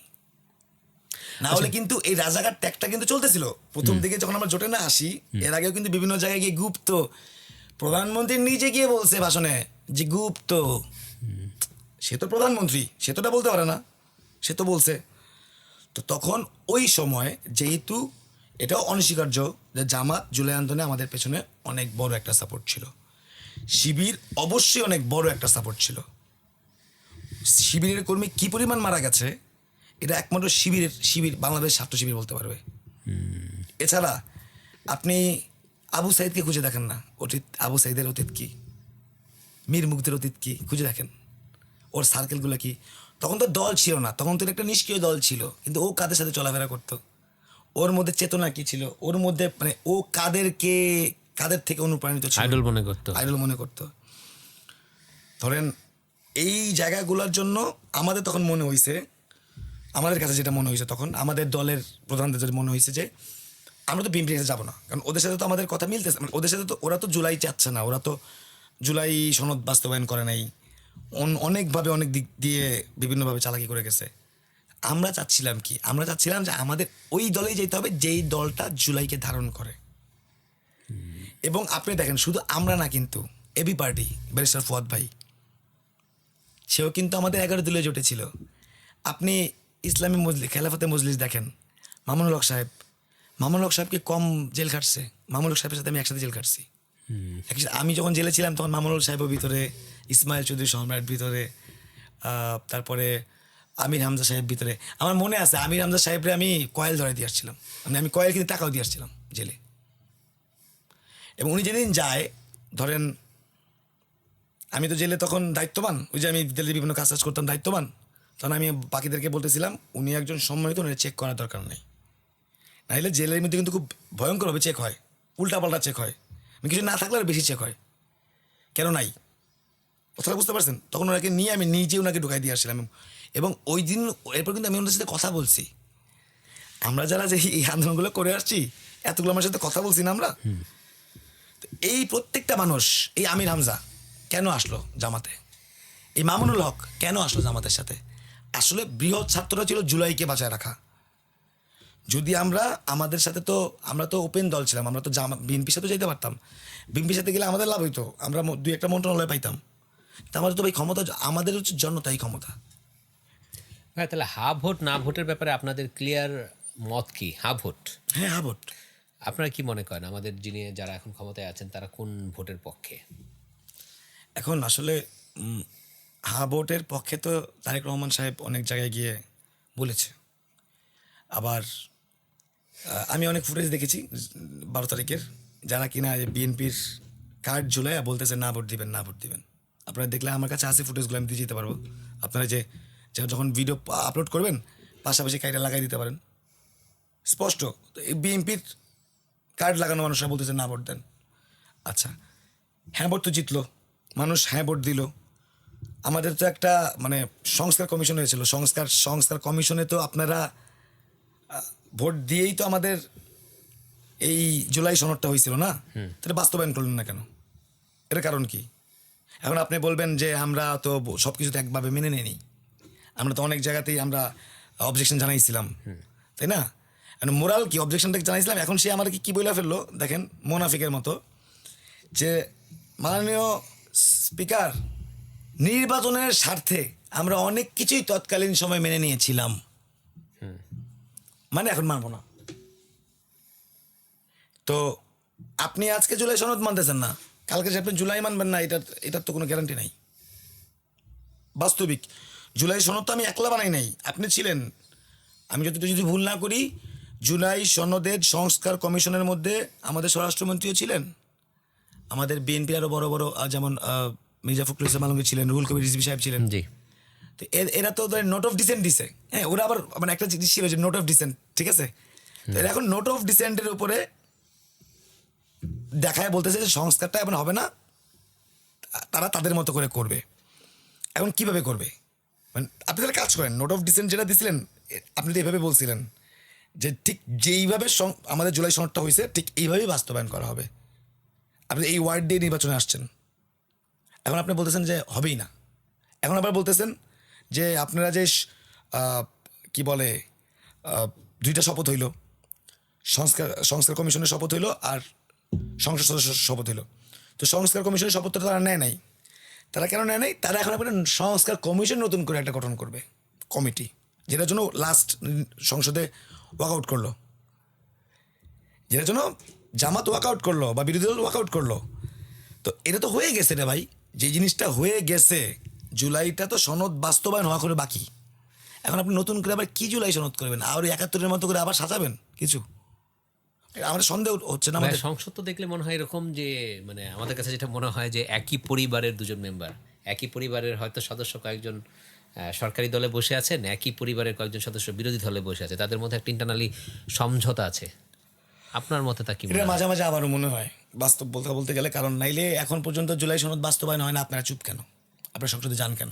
আমার স্পষ্ট বার্তা, এটা আমার দলের নেতাদের জন্য। আপনার দলের নেতা, তাহলে কি আপনি নাহিদ ভাইকে কথা বলবেন? হ্যাঁ, সেম কথা বলবো, আমি সেম কথাটাই বলবো, কারণ আমার দরকার জুলাই সনদ আগে।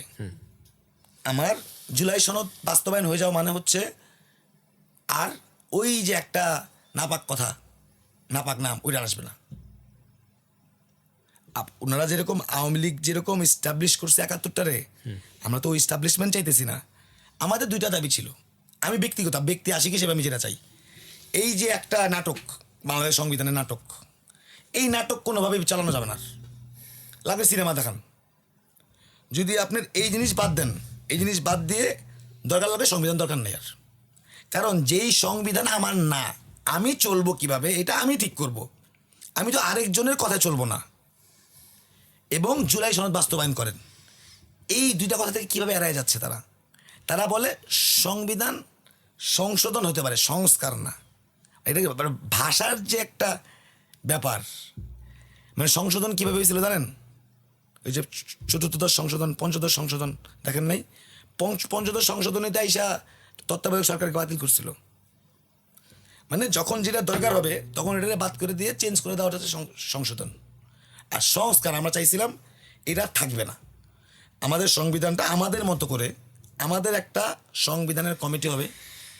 এই সংবিধানের কমিটি আমাদের দেশের বর্তমান অবস্থা, প্রেক্ষাপট, মানুষ কি চায়, আমাদের আইন, বিচার বিভাগ সব কিছু নিয়ে একটা সংবিধান তৈরি হবে।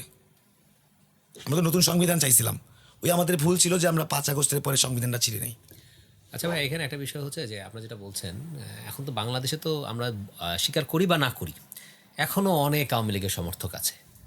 এখন তাদের ব্যাপারে আপনাদের মত কি? তারা তো আওয়ামী লীগ একসময় ছিল, আন্দোলন করেছে বা রাজনীতি করেছে, তারা কি এখন আপনাদের সাথে একত্র হতে পারে বা বাংলাদেশের আন্দোলনে বা এই বাংলাদেশের জিনিসটা রাজনীতিতে অনেক আসতে পারে? গুরুত্বপূর্ণ। এই জিনিসটা দেখেন মাশরাফি বিন মুর্তজা, মানে উইদাউট এনি ডাউট, যেহেতু আমি ক্রিকেট ব্যাকগ্রাউন্ডের, উইদাউট এনি ডাউট বাংলাদেশের ক্রিকেটে একজন মানে অবিস্মরণীয় নেতা যদি বলা হয় মাশরাফি বিন মুর্তজা। সাকিব আল হাসান এর বলতেছি একজন ওয়ান বাই ওয়ান। মাশরাফি বিন মুর্তজা কিন্তু আওয়ামী লীগের একজন সংসদ সদস্য ছিল। জি, কিন্তু আপনি কি জানেন যে সংসদ সদস্য থাকা অবস্থাতেও মাশরাফি বিন মুর্তজার মেয়ে আন্দোলনে ছিল? আচ্ছা, তো যদি বাবা না চাইতো, মেয়ে অবশ্যই পারতো না। আমারও তো মেয়ে আছে, আমি যদি না চাই আমার মেয়ে রাস্তায় যেতে পারবে? না, পারবে না। এখন সে তার জায়গা থেকে সে আন্দোলনের পক্ষেও কথা বলে নাই, আন্দোলনের বিপক্ষে কথা বল। বিপক্ষেও কথা বলে নাই, সে নিউট্রাল ছিল। কিন্তু সে তার জায়গা থেকে কি করছে, সে তার মেয়েকে যেমন নামতে দিয়েছে, এটা কিন্তু এইটাই প্রমাণ করে যে তার মধ্যে কি ছিল, মনুষ্যত্ববোধটা ছিল, মানুষ কি চায় সেটা ছিল। সাকিব আল হাসানের ব্যাপারে আমরা এটাই ভাবছিলাম, যারা যারা বলে আমি ক্রিকেট, আমার নিজের একটা ক্লাব আছে ড্যামরা ক্রিকেট একাডেমি, জি, আমাদের ডিসিএ 11 যেটা আমাদের কর্পোরেট ক্রিকেটের যে গত 2024-এর চ্যাম্পিয়ন ডিসিএ, আপনি তো অনূর্ধ্ব 19 খেলেছেন। আমি খেলেছি। তো ওইটা আমার একাডেমি, আমার ক্লাব। আচ্ছা, ওখানে কি আপনি ব্যাটসম্যান হিসেবে আমি খেলতেন? ব্যাটসম্যান, উইকেট কিপার ব্যাটসম্যান ছিলাম, ওপেনিং ব্যাটসম্যান ছিলাম। এবং ওইগুলো আসলে গুগল করলে এখনো অনেক হিস্টোরি বাইর হয়, যেগুলো হচ্ছে মানে কি বলবো, এটার পিছনে আওয়ামী লীগের অনেক বড় হাত ছিল আমার ক্রিকেট থেকে বের করে নিয়ে আসার, আমাদের সুযোগটা বাদ দিয়ে দেওয়ার। এগুলো আমি না তুলি, যেটার থেকে আমার আসলে আওয়ামী লীগের প্রতি বিদ্বেষ সৃষ্টি হয়েছে। এই অনূর্ধ্ব 19 দল থেকে বাদ আমাদের পড়ে ন্যাশনাল যাওয়া। টিমে ডাক পড়ে গেছে, তখন ওই আমার পরিবর্তে বাংলাদেশের এখনকার সময় অনেক নাম করা একজন যে এখন অভিভাবক, সে টিমে চান্স মানে পাইছে, কারণ সে ছিল তার চাচা মামা তারা ছিল হচ্ছে বোর্ডের বড় বড় জায়গায়, আমাদেরকে সরায় তাদেরকে টিমে নিয়ে আসছে। এ ধরনের ঘটনাও ঘটছে, এগুলো না। তো সাকিব কি করলো, সবাই বলে আসিফের দোষ দেয় যে সাকিব রে খেলতে দেয় না আসিফ মাহমুদ সজীব ব্যাপারটা ভুল। কারণ আসিফ মাহমুদ সজীব ভুঁইয়া থাকা অবস্থাতেই সাকিবকে আনার চেষ্টা হয়েছিল। কোন দিন পর্যন্ত সাকিবের বিরুদ্ধে আসিফ কবে কথা বলছে, যেই দিন শেখ হাসিনার জন্মদিনের দিন সাকিব আল হাসান শেখ হাসিনাকে নিয়ে পোস্ট করছে। যেখানে দেশের মানুষ চায় না সে দেশে থাকুক, সে দেশ ছেড়ে চলে গেছে, তুমি কিভাবে এখন তাকে নিয়ে পোস্ট করো? তার মানে তুমি একদম ওই জিনিসটা চাচ্ছ। এবং সে তো একটা প্রোগ্রামে বলছে যে সে আবার আওয়ামী লীগের পক্ষে রাজনীতি করতে চায়, কিন্তু তার বুঝতে হবে যে আওয়ামী লীগের রাজনীতি করার কোনো অবস্থান বাংলাদেশে নাই, সুযোগ বাংলাদেশে নাই। এটা একদম মানে অপ্রাসঙ্গিক একটা বিষয়। মানে আপনি কিভাবে বিশ্বাস করেন যে আওয়ামী লীগ বাংলাদেশে কোনোদিন না, রাজনীতি এটা আসবে না? অসম্ভব। এটা আসলে কিভাবে করবে, মানে এটা তো হয় না। কেন হয় না ভাই? মানে ভাই, আমরা তো এরকম অনেক দেখেছি, 10 বছর 20 বছর 30 বছর পরে আবারও সেই দল ফিরে আসে। এই যে আমি তো আপনাকে বললাম যে স্বৈর শাসকের গণ অভ্যুত্থানের পরে ফিরে আসছে, এটা একটা দেখান ইতিহাসে। আমাদের পুরা বিশ্বের ইতিহাসে আপনি খুঁজে পাবেন না। এবং বাংলার ইতিহাসেও যারা এরকম স্বৈরশাসক ছিল, যাদের এরকম পতন হয়েছে, যারা এরকম খাবার ফালায় পলাইছে, শেখ হাসিনা তো খাবার রান্না প্রস্তুত ছিল, দুপুরে খাবার টেবিলে ছিল, খেতে পারে নাই, চলে গেছে। এরকম আগেও গেছে, যারা গেছে তারাও আসতে পারে নাই। কেন আসতে পারে নাই? ওই 75-এর প্রেক্ষাপট হচ্ছে তাদেরকে মানে কু ওটা করে হত্যা মেরে করা ফেলা হয়েছিল, হয়েছিল, হত্যা করা হয়েছিল। আর এখানে আন্দোলন হয়েছে। এরা হচ্ছে উনি পালায়ে গেছে। মানে ভাই, এটা মানে আপনারা আপনাদের পক্ষ থেকে আপনার ফিলোসফিতে বলছেন যে শেখ হাসিনা বা আওয়ামী লীগ আর কখনো রাজনীতিতে আসবে না বাংলাদেশে। এখন আওয়ামী লীগের যারা ছিল তারা কি করবে, এটার ব্যাপারে যেটা আমাদের মনে হয় যে আমাদের অনেক কমিশন থাকে না, আমাদের একটা তওবা কমিশন করা উচিত। আচ্ছা, তওবা কমিশন করে, তওবা কমিশনটা কেমন হবে, ধরেন সবাই তো আর ফ্যাসিস্ট ছিল না, সবাই তো সব চেয়ারম্যান তো আর চুরি করে নাই। আমার চাচা তো 7 বছর চেয়ারম্যান, 7 বারের চেয়ারম্যান ছিল, সে তো চুরি করেনি, এখনও তার পাশে টিনের ঘর, এখনও 7 বারের চেয়ারম্যান, এখনও তার বাড়ির চেয়ার। মানে উনি কি আওয়ামী লীগ করতেন? আওয়ামী লীগ করতেন বলতে আওয়ামী লীগের সময় তো আওয়ামী লীগের নমিনেশন তো সবাই দিতে হইতো। আচ্ছা, দেখেন এখন এই যে যারা ভালো ছিলেন তারা কি করবে, তাদের অপকর্মের একটা পরিমাপ করা হবে। যারা 20% ভালো, তারা সরাসরি তওবা কমিশনে চলে আসবে, তওবা করবে, আমি ভুল করছি, আমি পাপ করছি, আমি অন্যায় করছি, আমি নতুন করে দেশের কাজ করতে চাই, আমি এখন এই দলে যাব, আমি জামাতে যাই, আমি বিএনপিতে যাই, আমি এনসিপিতে যাই, যেই দলেই যাই, whatever you want you can go, তুমি নতুন দল খুলো। কিন্তু তোমরা আওয়ামী লীগ খুলতে পারবে না, কারণ যেই দল দেশকে বিক্রি করার স্বার্থে রাজনীতি করে, আমরা আস্তে আস্তে আমরা কিন্তু অলরেডি ভারতীয় সংস্কৃতির মধ্যে মিশে গেছি।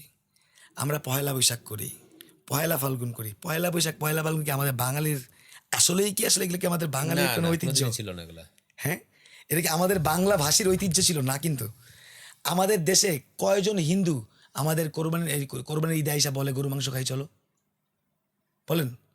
কিন্তু হিন্দুদের প্রত্যেকটা পূজায় তো মুসলমানরা গিয়ে মন্ত্রী মিনিস্টাররা গিয়ে কি সুন্দর একটা আয়োজন। মানে তোমরা মানে এখন তো আপনার বলতে পারে না, রাষ্ট্রপ্রধান কি বলতে পারে যে তুমি হিন্দু হয়ে যাও? বলতে তো পারে না। কিন্তু আপনি দেখেন আস্তে আস্তে আমাদের মধ্যে মানে এই জিনিসটাকে আমি আরেকজনের মধ্যে ডেলেজ খান ভাই একটা প্রোগ্রাম বলছিল যে আমার ডিফেন্ডার প্যারাডাইস তৈরি করার চেষ্টা করতেছিল। আমাদের মধ্যে যে ডিফেন্ডার প্যারাডাইস তৈরি করার যে ভাবমূর্তিটা, আমাদেরকে এটা সহনশীল করতেছিল আস্তে আস্তে। যেন হঠাৎ করে একটা এই যে নির্বাচন যেরকম হইতো, 14 নির্বাচন, 18 নির্বাচন, 24 নির্বাচন, ওইরকম একটা নির্বাচন হইতো, দেখা যেত আমরা ভারতের 32তম প্রদেশ হয়ে গেছি ঠাস করে। কেমনে হইলাম? দেখা গেল আইপিএল একসাথে 15টা টিম হইলো, ঢাকার নামে একটা টিম হয়ে গেল আইপিএলে। হইতেও পারতো ভাই, হয়ে কি হইতো, আমাদের সুযোগ সুবিধা দিত, 2-1টা এয়ারপোর্ট বানাইছে তো, যে আপনি দেখেন না যে আপনার কক্সবাজারে যে স্টেশন, সারাদিনের ট্রেন যায় 2টা। আমি সারাটা দিন স্টেশনে বসেছিলাম কয়জন যাত্রী এখানে যাওয়া আসা করে দেখার জন্য। সারাদিনে 76 জন যাত্রী যাওয়া আসা করছে, ওইখানে 400 কোটি টাকা এয়ারপোর্ট বানাইছে। কেন? কেন? এগুলা হচ্ছে দেখায়া, শুধুমাত্র বাকি ছিল কি ওই একটা নির্বাচন দেওয়ার। আমার তো মনে হয় যদি 24 না হইতো, হয়তো 28 বা 29 সেম পরের নির্বাচন, যদি শেখ হাসিনা যদি মারা যেত, এরপরে ইন্ডিয়া এরকম করতো যে ঠিক আছে সিকিম আর এই হায়দ্রাবাদের পরে বাংলাদেশও আমাদের এখন প্রদেশ বা স্টেট সবই তো হয়ে গেছে। আর বাংলাদেশের উপর দিয়ে রাস্তা, বাংলাদেশের উপর দিয়ে ট্রেন, নাইলে ফেনীর একটা ব্রিজ, ফেনী একটা শহর, জেলা শহর, ফেনীর একটা ব্রিজ উদ্বোধন করতে কেন মোদি বাংলাদেশে আসলো? আমাকে এটা বলেন। ফেনীর একটা সামান্য ব্রিজ উদ্বোধন করতে কেন মোদি বাংলাদেশে আসলো? বাংলাদেশটা কেন ভারতের জন্য ইম্পর্টেন্ট এটা আপনার বুঝতে হবে। দেখেন, ভারতের থেকে 7 সিস্টার যেটা, এটার সাথে সংযুক্ত কোথায়? শিলিগুড়ি করিডোর। কতটুকু? 13 কিলোমিটার, 13.5 কিলোমিটার, 13.76। এইটুকু জায়গার মধ্যে যদি এটা কাইটা দেয়, যদি চীন চলে আসে, জি, তাহলে ওরা 7 সিস্টারে যাওয়া আসা করবে কিভাবে? বন্ধ হয়ে যাবে। না, বাংলাদেশ ওটা প্ল্যান করতেছিল। জি ভাই, মানে বাংলাদেশের দখল করে ওই যে 13 কিলোমিটার, এটারে 1,47,570 বর্গ কিলোমিটার নিয়ে আসা, এটা ওদের প্ল্যান ছিল। কিন্তু একবারে করতে পারে নাই। কেন পারে নাই? দেখেন, মুক্তিযুদ্ধের পরেও কিন্তু ইন্ডিয়া চেষ্টা করছিল। মুক্তিযুদ্ধের পরপর ইন্ডিয়া একবার চেষ্টা করছিল, কিন্তু মুক্তিযুদ্ধের পরপর কিন্তু ইন্ডিয়ার সাথে সাথে 16 ডিসেম্বর আমরা স্বাধীন হয়েছে না? তাই জানুয়ারির 28 তারিখ পর্যন্ত ভারতীয় সেনাবাহিনী কী করছে বাংলাদেশে? পরে 2 মাস কি করছে? পাকিস্তানে তো 16 ডিসেম্বর আমরা স্বাধীন হয়ে গেছি না, এরপরে সেনাবাহিনীর কাজ কী ছিল ভারতের? ওরা কিন্তু চেষ্টা করছিল তখনও, কিন্তু তখন মুক্তিযোদ্ধারা সশস্ত্র ছিল, তখনও অস্ত্র জমা দেয় নাই। তখন তারা যেভাবে একটা শাউট দিছে যে না দেওয়া যাবে না, ওরা কিছু করে নাই। ওরা তখন চিন্তা করছে যে যাই হোক, তাহলে বঙ্গবন্ধুরে ধরে রাখতে হবে, ওরে রাইখা ওরে দিয়েই কাজ করতে হবে। তোরা তো পারে নাই। এরপরে কী হইলো? 75 যখন ওরা খায় দিল, তখন জয় বাংলা করে দিল না, ডালিমরা তো তারা জয় বাংলা করে দিল, যে আমি পিনাকি দাদার কথা মতো বললাম। এরপরে কী হইলো? শেখ হাসিনা এই বাংলাদেশে 88 সালে আসার আগে কোথায় ছিল? ইন্ডিয়া কেন ছিল? ইন্ডিয়া কেন রাখলো শেখ হাসিনারে? ফায়দা কি ইন্ডিয়ার? চিন্তা করেন, মিলায় দেখেন জিনিসটা। শেখ হাসিনারে যখন কেউ রাখে না, ইন্ডিয়া রাখলো, তখন ইন্ডিয়া কি বুঝাইলো? তোকে আমি দিচ্ছি, তোকে আমি একটা জিনিস চাবো, তুই সময় হইলে আমাকে এটা দিবি। এটা আস্তে আস্তে, এর জন্যই তো শেখ হাসিনা বলতে পারছে যে ইন্ডিয়ারে আমি যা দিছি সারা জীবনও ইন্ডিয়া বলতে পারবে না। এটা কি একটা রাজনৈতিক আলাপ? একটা দেশের প্রধান কি বলতে পারে যে আমি না খায়া, আমার দেশের মানুষকে না খায়া ইন্ডিয়া সব দিয়ে দিব? না। তো এই যে বিষয়গুলা, এই জিনিসগুলো তুইলা ধরা দেশের মানুষের কাছে অনেক গুরুত্বপূর্ণ। আমাদের দেশের মানুষ এখনও মনে করতেছে কি যে মেট্রো রেল বানিয়ে দিয়ে গেছে, পদ্মা সেতু বানিয়ে দিয়ে গেছে। আমি কিন্তু এখনও বলি একটা কথা সব জায়গায়, যে আওয়ামী লীগ যেই পরিমাণ কাজ করছে কোনো সরকার করে নাই, আর আওয়ামী লীগ যেই পরিমাণ চুরি করছে সব সরকার মিল্লা তা করে নাই। আচ্ছা ভাই, একটা বিষয় একটু জানতে চাই। আমি খুব শর্ট সময় নেব আপনার কাছ থেকে, দুটো প্রশ্ন করব। এক নম্বর বিষয় হচ্ছে, যখন 5ই আগস্টের পরে সরকার গঠন হলো, তখন ওখান থেকে আপনারা আসিফ ভাই এবং নাহিদ ভাইকে কেন চুজ করলেন? ওখানে অনেকে চিন্তা করছিল যে তখন খুব সামনে ছিল সার্জিস ভাই ছিলেন, সার্জিস আলম ছিলেন, তারপর এখানে হাসনাত আবদুল্লাহ ছিলেন, তাদেরকে না রেখে নাহিদ ভাই। এই বিষয়টা নিয়ে আসলে কি ব্যাপারটা কি, মানে এটা দলের ডিসিশন ছিল, এবং এটা ওই যে একদম টপ ডে কোরামের একটা আলাপ আলোচনা ছিল, ওরা মিলে ঠিক করা হয়েছিল। আর তখন আমাদের সংখ্যা একটা লিমিটেড সংখ্যা দিয়ে দিয়েছিল যে এই সংখ্যার মধ্যে থাকতে হবে। আচ্ছা, কিন্তু আপনারা সব আন্দোলন লিড করলেন, সব কিছু করলেন, আপনাদের সংখ্যা লিমিটেড হবে কেন? বাংলাদেশ। কিন্তু ভাই, আমরা তো অন্যান্য দলগুলোতে যারা লিড করছিলেন বা যারা ক্ষমতা আছেন তাদের মুখেও তখন আমরা শুনছিলাম আন্দোলনের, মানে 5ই জুলাই 3 দিন 4 দিন আগেও, যে তারা কোনোভাবে আন্দোলনের সাথে সম্পৃক্ত না। এখন আমরা এক মুখে দুই কথা শুনি। দেখেন, রুহুল কবির রিজভী 5 তারিখ কাকলি পিসের নিচে, আপনার ফ্লাইওভারের নিচে গাড়ি ওনাকে ধরলো, চ্যানেল 24। উনি কি বললো? আমার ছোট ছোট বাচ্চারা, ওদের জন্য আমাদের দেশ স্বাধীন হয়েছে, আমি ঘর থেকে বের হয়ে এসেছি। হ্যাঁ, 8 তারিখ যে কি বললো, 8 তারিখে স্লোগানের মধ্যে সে দাঁড়ায় আছে, তারেক রহমান জানেন নাকি জুলাই আগস্টের নেতা আপনি। একই মুখে কিন্তু দেখেন কয়টা কথা। আপনি মির্জা ফখরুল ইসলাম আলমগীরের ভাষণটা দেখেন যে এই আন্দোলনের সাথে কোনোভাবে বিএনপি এবং বিএনপির কোনো অঙ্গ সংগঠন জড়িত না। এখন সংসদে শুনি 1400-র মধ্যে 2000 নাকি, 1400 শহীদের মধ্যে 2000 শহীদ নাকি বিএনপির। মানে শহীদ হয়েছিল 1400, 2000 বিএনপি 2000 শহীদ হয়েছে। হয়েছে। তার মানে 600 কি আলোচনায় আসে নাই। এটা তো তারাই বলতেছে সরকার হিসাব দিয়েছে 1400 শহীদ হয়েছে, আবার তারাই বলতেছে 2000 শহীদ ছাত্র দলের। এই বিষয়গুলা মানে মিথ্যাচারের একটা লিমিট আছে। এই যে আসিফ মাহমুদ সজীব ভুঁইয়া অন্তর্বর্তীকালীন সরকারের 2টা মন্ত্রণালয়ের উপদেষ্টা ছিল, স্থানীয় সরকার মন্ত্রণালয় ছিল, ক্রীড়া মন্ত্রণালয় ছিল। সে 2000 কোটি টাকা আত্মসাৎ করছে, ওর তো একটা গাড়ি নেই। ভাই এই কথাটাই বলি, যেমন আপনার ব্যাপারেও এটা কমপ্লেইন আছে, হাসান ভাইয়ের ব্যাপারেও আসে, সার্জিস আলমের ব্যাপারেও আসে, তারপরে হচ্ছে নাহিদ সাহেবের বিষয় নিয়ে আসে, যে তারা নাকি প্রচুর টাকা, বিশেষ করে এনসিপি যারা ছাত্রনেতা ছিলেন, এক একজন 2000-3000 কোটি টাকা নিয়ে গেছেন। এবং অনেক সময় এরকমও হয়, আমরা যখন টেলিভিশন দেখি, যারা অনেক ব্র্যান্ডের জিনিস ইউজ করেন, তারা আমাদের দেখান যে নাহিদ সাহেব যেই টি শার্টটা পরেছেন এটার দাম হচ্ছে প্রায় 50,000 টাকা, যে ঘড়িটা আছে এটার দাম 1 লাখ টাকা। তো আমরা তো আসলে অত দামি জিনিস ইউজ করি না, আসলে চিনি না। অনেক সময় দেখা যায় যে কোনো একজন টপ লেভেলের কারোর সাথে বসা হলে উনি আমাদের দেখান। তো এই টাকাগুলো ওনারা কোথায় পেলেন অল ইন আ সাডেন? এখন আমি আপনাকে আমার জায়গা থেকে ক্লিয়ার করি। এখন আমি যা পরে আছি, যেমন এই পাঞ্জাবিটা আমাকে আমারই একটা বড় বোন, সে আমাকে গিফট করছে, পুরা সিরাপ বানায় আমার কাছে পাঠাইছে। এখন সে আমার কাছে পাঠাইছে, আমি তো সেটারে প্রত্যাখ্যান করতে পারি না, তাই তো?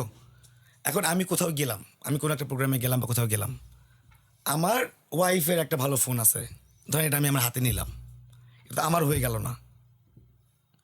ব্যাপারগুলা দেখেন, হাসনাত তখন বাংলাদেশে, হাসনাতের সার্জিসের অনেক শুভাকাঙ্ক্ষী, যারা এক একজন 2-3টা করে iPhone 17 Pro Max চালায়, 25S চালায়। এবং তারা চাইতেছে যে আমার নেতাটা কেন একটা ভাঙা ফোন চালাবে, আমি তাদের একটা দিতে পারি। এখন যদি আপনি নাইটে গিয়ে বলেন তুমি এই ফোনটা কই পাইলা, তো সে তো এটাই দেখাবে যে সে আমাকে দিছে। ব্যাপারটা কিন্তু একদম ক্লিয়ার। ভাই এবার কিন্তু এবার একটা কথা আসছে সার্জিস আলম ভাইয়ের ব্যাপার নিয়ে, যে কুরবানির সময় উনি প্রায় 10 লাখ টাকা খরচ করে কুরবানি দিয়েছেন। তো এটা নিয়ে মিডিয়াতে অনেক ক্রল হলো দেখলাম বা শুনলাম, যেটা আমি আপনার কাছে জানতে চাচ্ছি আর কি, যে ওনার তো আসলে সেরকম ইনকাম সোর্স নাই, তো উনি কিভাবে কুরবানিতে 10 লাখ টাকা কুরবানি দিলেন? না, কোরবানি মানে ইনকাম সোর্স নাই, এটা একটু ভুল। ব্যাপারটা হচ্ছে ওরা তো সবাই বিভিন্ন কাজে জড়িত ছিল। যেমন হাসনাত আব্দুল্লাহর অনলাইন ক্লাস করানো হয়, সার্জিস আলমেরও টিচিং প্রফেশনের সাথে জড়িত আছে। এছাড়াও ধরেন যেটা মেইন ব্যাপার, ওদের পারিবারিক সম্পত্তির একটা বিষয় আছে সার্জিসের পরিবারে। এখন ধরেন আমি যখন পরিচিত না, তখন আমার পরিবারটাও ছোট, যখন আমি জনপ্রিয় তখন আমার পরিবারটাও বড়। এখন আমার সাথে যার সম্পর্ক খুব খারাপ, যদি আমি আরেকটু জনপ্রিয় হই, তার সাথে আমার সম্পর্কটা ভালো হয়ে যাবে। দেখেন এখন হয়তোবা আমি যে অবস্থানে আছি, আমার পেছনে আমরা হচ্ছি সব ভাইরা যদি মিলাই, আমরা 8 ভাই, ধরেন 3 চাচা মিলে 8 ভাই। এখন 24-এর আগে 23 সালেও আমার পেছনে আবার 3 ভাই আসতো, কিন্তু 26-এ এসে কিন্তু আমরা 8 ভাই আমার পেছনে আসে। মানে 8 ভাইয়ের 8টা গাড়ি আছে, 8টা গাড়ি এখন আমার পেছনে আসছে। এখন যদি আমাকে বলে যে 8টা গাড়ি নিয়ে আসি কিভাবে এক জায়গা থেকে এক জায়গায় যায়, গাড়িও আমার না, গাড়ির তেলও আমার না। এখন নেতৃত্ব কেন নামটা এভাবে আসে, ধরেন সার্জিস আলম একটা দায়িত্ব, একটা পর্যায়ে চলে গেছে, যার জন্য ধরেন আমরা কয়েকজন মিলে পরিকল্পনা করবো আমরা একটা কোরবানি দিব, এই কোরবানিটা দিয়ে আমরা এভাবে এলাকায় বাট করবো বা এভাবে একটা আনুষ্ঠানিকতা তৈরি করব। তো সবাই তো চায় যে নামী মানুষটারই তো নামটা হয়। বিষয়টা হচ্ছে যে ওনার বিভিন্ন সাপোর্টে জিনিসটা সাপোর্টে হয়। আরেকটা ব্যাপার ভাইয়া, আমরা এবার ইলেকশনের সময় দেখলাম যে নাসির পাটোয়ারি ভাই উনি অনেক অ্যাক্টিভিটিস করেছেন। মির্জা আব্বাস অলমোস্ট অসুস্থ হয়ে গেলেন, এবং একটা নির্বাচনের শেষ মুহূর্তে মতো মনে হয় বাংলাদেশের সবচেয়ে আলোচিত বিষয় ছিল এইটা। বাংলাদেশের নির্বাচন হয়েছে ঢাকাহাটে। হ্যাঁ, তো এখন এই যে বিষয়টা যে নাসির পাটোয়ারি ভাই করলেন, এটা আপনি কিভাবে দেখেন? আপনি আগে মিলায় দেখেন, মির্জা আব্বাস সাহেব স্ট্রোক করলো কবে? ইলেকশনের আগে দিয়ে না, ইলেকশনের পরে, যেই দিন হাদির হত্যাকারী ধরা পড়লো। আচ্ছা, ইন্ডিয়াতে যেদিন হাদির হত্যাকারী অ্যারেস্ট হইল, ওই দিনই কিন্তু আমাদের মির্জা আব্বাস সাহেব স্ট্রোকটা করলেন। জি।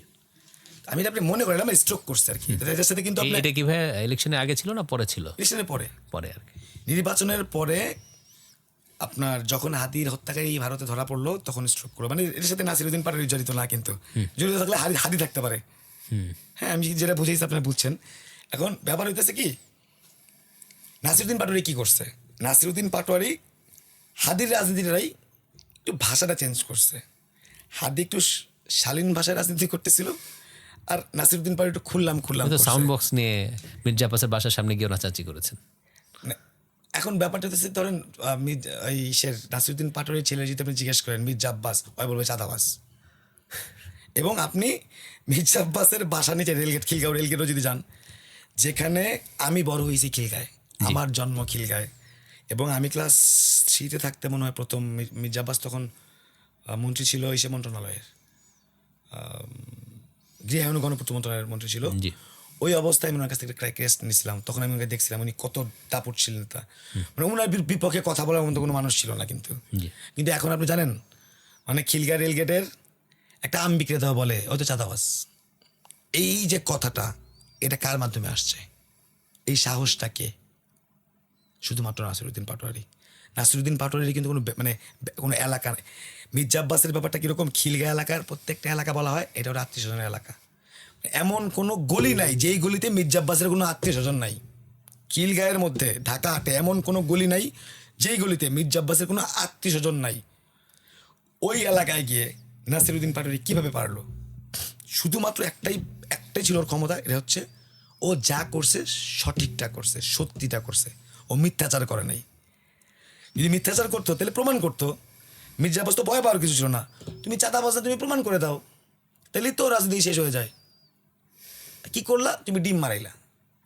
এই ধরনের যে হাবিবুল্লাহ বাহার কলেজে সবাই মিলে ঘেরাও দিল। আমরা ফুটেজগুলো দেখলাম, যা ছিল এর মধ্যে ম্যাক্সিমামই ছাত্রলীগ, যারা ছিল তারা ম্যাক্সিমামই ছাত্রলীগের প্রোগ্রামের ফুটেজে ওদেরকে দেখা গেছে। ডিম মারলো কারা? যখন কলোনির মধ্যে গেল, ব্যাংক কলোনির মধ্যে গেল, উপর থেকে ডিম মারলো। হ্যাঁ, হাদিরও কিন্তু মারছিল, হাদিরও কিন্তু পানি মারছিল। হাদি যখন প্রথম প্রচারণা করতো, হাদি বলছিল যে পানি মারছেন, আরও মারেন, ভোট দিয়েন। হ্যাঁ মারেন, পানি মারেন, কোনো সমস্যা নেই, কিন্তু ভোটটা দিয়েন। কিন্তু হাদি তো বলছে মারেন, নাসিরউদ্দিন পাটোয়ারি তো বলে নাই। নাসিরউদ্দিন পাটোয়ারি তো যখন মারছে এরপরে তো সে পুরো বোম নিয়ে নামছে, সে তো পুরো মানে বিক্ষোভ মিছিল করছে। ঢাকা হাটে নাসিরউদ্দিন পাটোয়ারির মতো বড় মিছিল কেউ করতে পারে নাই, ইম্পসিবল, কেউ করতে পারে নাই। আচ্ছা ভাইয়া, আপনাকে শেষ প্রশ্ন করব, আপনি বাংলাদেশের রাজনীতির ভবিষ্যৎ কি দেখেন? এটা খুব কঠিন প্রশ্ন ভাই। আসলে কি চাই এটা বলতে পারবো, কি দেখেন, কারণ কি চান? বাংলাদেশের ভবিষ্যৎটা আসলে ডিপ স্টেটের মধ্যে আটকে গেছে। যতদিন না পর্যন্ত এই ডিপ স্টেট না ভাঙা যাবে, যতদিন না পর্যন্ত দেশের মধ্যে দেশ না সরাই দেওয়া যাবে, অতদিন পর্যন্ত এই দেশ আমার মনে হয় না যে কোনো কিছু তৈরি করা সম্ভব। তবে আমরা যেটা চাই, আমাদের এমন একটা দেশ যেই দেশে সবাই কথা বলবে, সবার মত প্রকাশের স্বাধীনতা থাকবে, সবার মধ্যে সততা থাকবে এবং নীতিবান থাকবে। মানে মানুষ, ওই যে চুরি হইতে পারে ভাই, কাজ হইলে চুরি হবে, স্বাভাবিক, এটা আমরা মানি। হ্যাঁ, ধরেন 10টা ছেলে যখন একটা সাথে থাকে, 10 জন তো এক জায়গার না, 2-1টা জায়গায় একটু চুরি হইতে পারে। কিন্তু এখন আমি 100 টাকার কাজ করতে গিয়ে 2 টাকা চুরি হইলো, এটাও মেনে নেওয়া যায়। এখন 2 টাকার কাজ করে 98 টাকা চুরি করে ফেললেন, এটা তো মেনে নেওয়া যাবে না। নীতির ব্যাপারটা ঠিক করতে হবে। আপনি কি একজন রাজনীতিবিদ হিসেবে বাংলাদেশে সেফ? ভাই, কোনো রাজনীতিবিদই সেফ না। তবে আমি হাদির মতো একটা কথা বলি, হাদি যেদিন মারা যায়, হাদি মারা যাওয়ার পরে প্রথম বিক্ষোভ মিছিল কিন্তু আমি করছি সাভার। হাদি মারা যাওয়ার পরে যখন সবাই ধরেন ঢাকা মেডিকেল কেন্দ্রিক, তখন কিন্তু আমি রাজপথ কেন্দ্রিক। এবং এর পরের দিনই প্রথম যখন নাসিরউদ্দিন পাটোয়ারি আটে নির্বাচন ঘোষণাও দেয় নাই, তখনই আমি ঘোষণা দিছি এবং দলে চাইছি যে ঢাকা হাট থেকে আমি নির্বাচন করতে চাই। কারণ আমি আসলে এটাই মনে করি যে জীবনে আপনি 50 বছর 60 বছর যে কত বছরই বাঁচি, আমি মারা যাওয়ার পরে যদি আমি শেষ হয়ে যায়, মানে আমার স্টোরিটা যদি আমার ডেতেই শেষ হয়ে যায়, তো ওই লাইফের কোনো ভ্যালু নাই। কিন্তু হাদির যেদিন থেকে মারা গেছে, এদিন থেকে ওর স্টোরি লেখা শুরু হয়েছে হাদি। তো আমরা চাই যে যারা রাজনীতিবিদ আমরা আমাদের রাজনীতির জায়গা থেকে যে আমার এমন একটা মৃত্যু হওয়া দরকার যেই মৃত্যু বাংলাদেশের রাজনীতিতে ইফেক্ট করবে। আমার মৃত্যু রাজনীতিতে ইফেক্ট করতে হবে। আমাকে যদি আমি যে আওয়ামী লীগের বিরুদ্ধে স্পষ্ট কথা বলতেছি, যদি আওয়ামী লীগের কোনো দোষর আমাকে মাইরা ফেলে, যেন এই বিচার আওয়ামী লীগকে বাংলাদেশের পুনরায় প্রতিষ্ঠা হইতে আটকায়। ভাইয়া আমরা একটা বিষয়ে জেনেছি, আমি জানি না সেটা আসলে পডকাস্টে তুলে ধরা উচিত হবে কিনা, আপনার মেবি একটা খুব বাজে একটা রোগ ধরা পড়েছে। এটা আসলে আমি ডাক্তার নিয়ে কেন পাবলিকলি কথা বলি না, এটার কারণ হচ্ছে স্পষ্ট কথার রোগ হচ্ছে আল্লাহর নিয়ামত। হ্যাঁ, একদম ক্লিয়ার অ্যান্ড শাউট যে আল্লাহর নিয়ামত, পরীক্ষা। যত বেশি আপনারে ভালোবাসবে না স্রষ্টা, অত বেশি আপনার পরীক্ষা নেবে।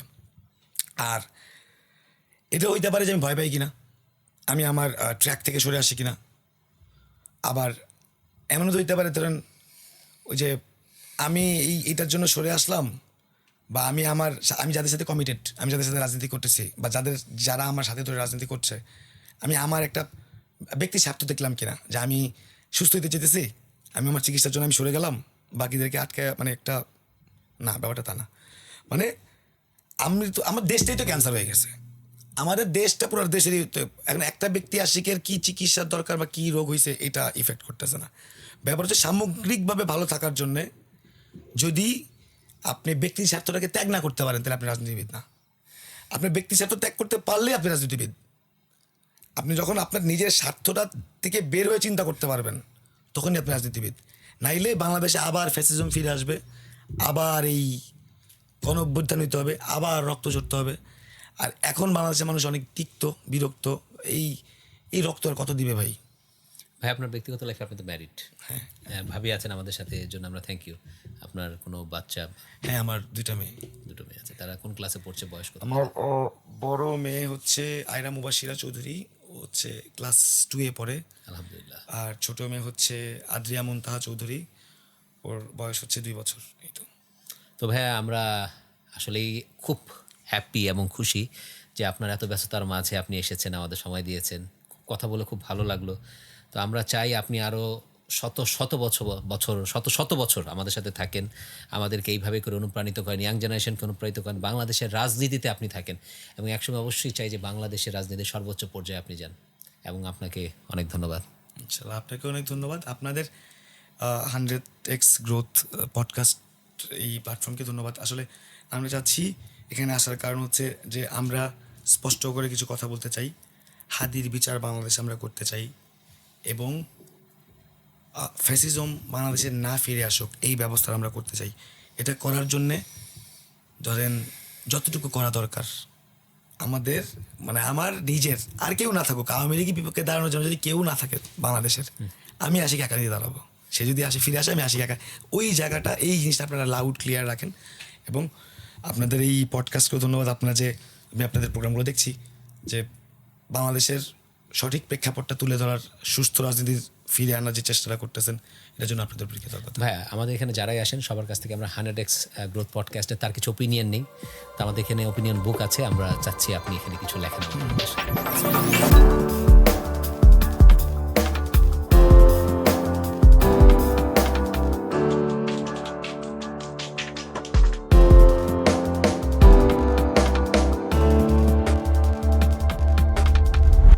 আশিক চৌধুরী ভাই, আপনাকে অনেক ধন্যবাদ আমাদের সময় দেওয়ার জন্য।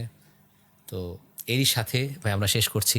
অনেক ধন্যবাদ আপনাকে। অনেক ধন্যবাদ। এখানে মানে আমাদের এই সেটে যারা আছে প্রত্যেককেই ধন্যবাদ এত সুন্দর একটা প্রোগ্রাম আয়োজন করার জন্য।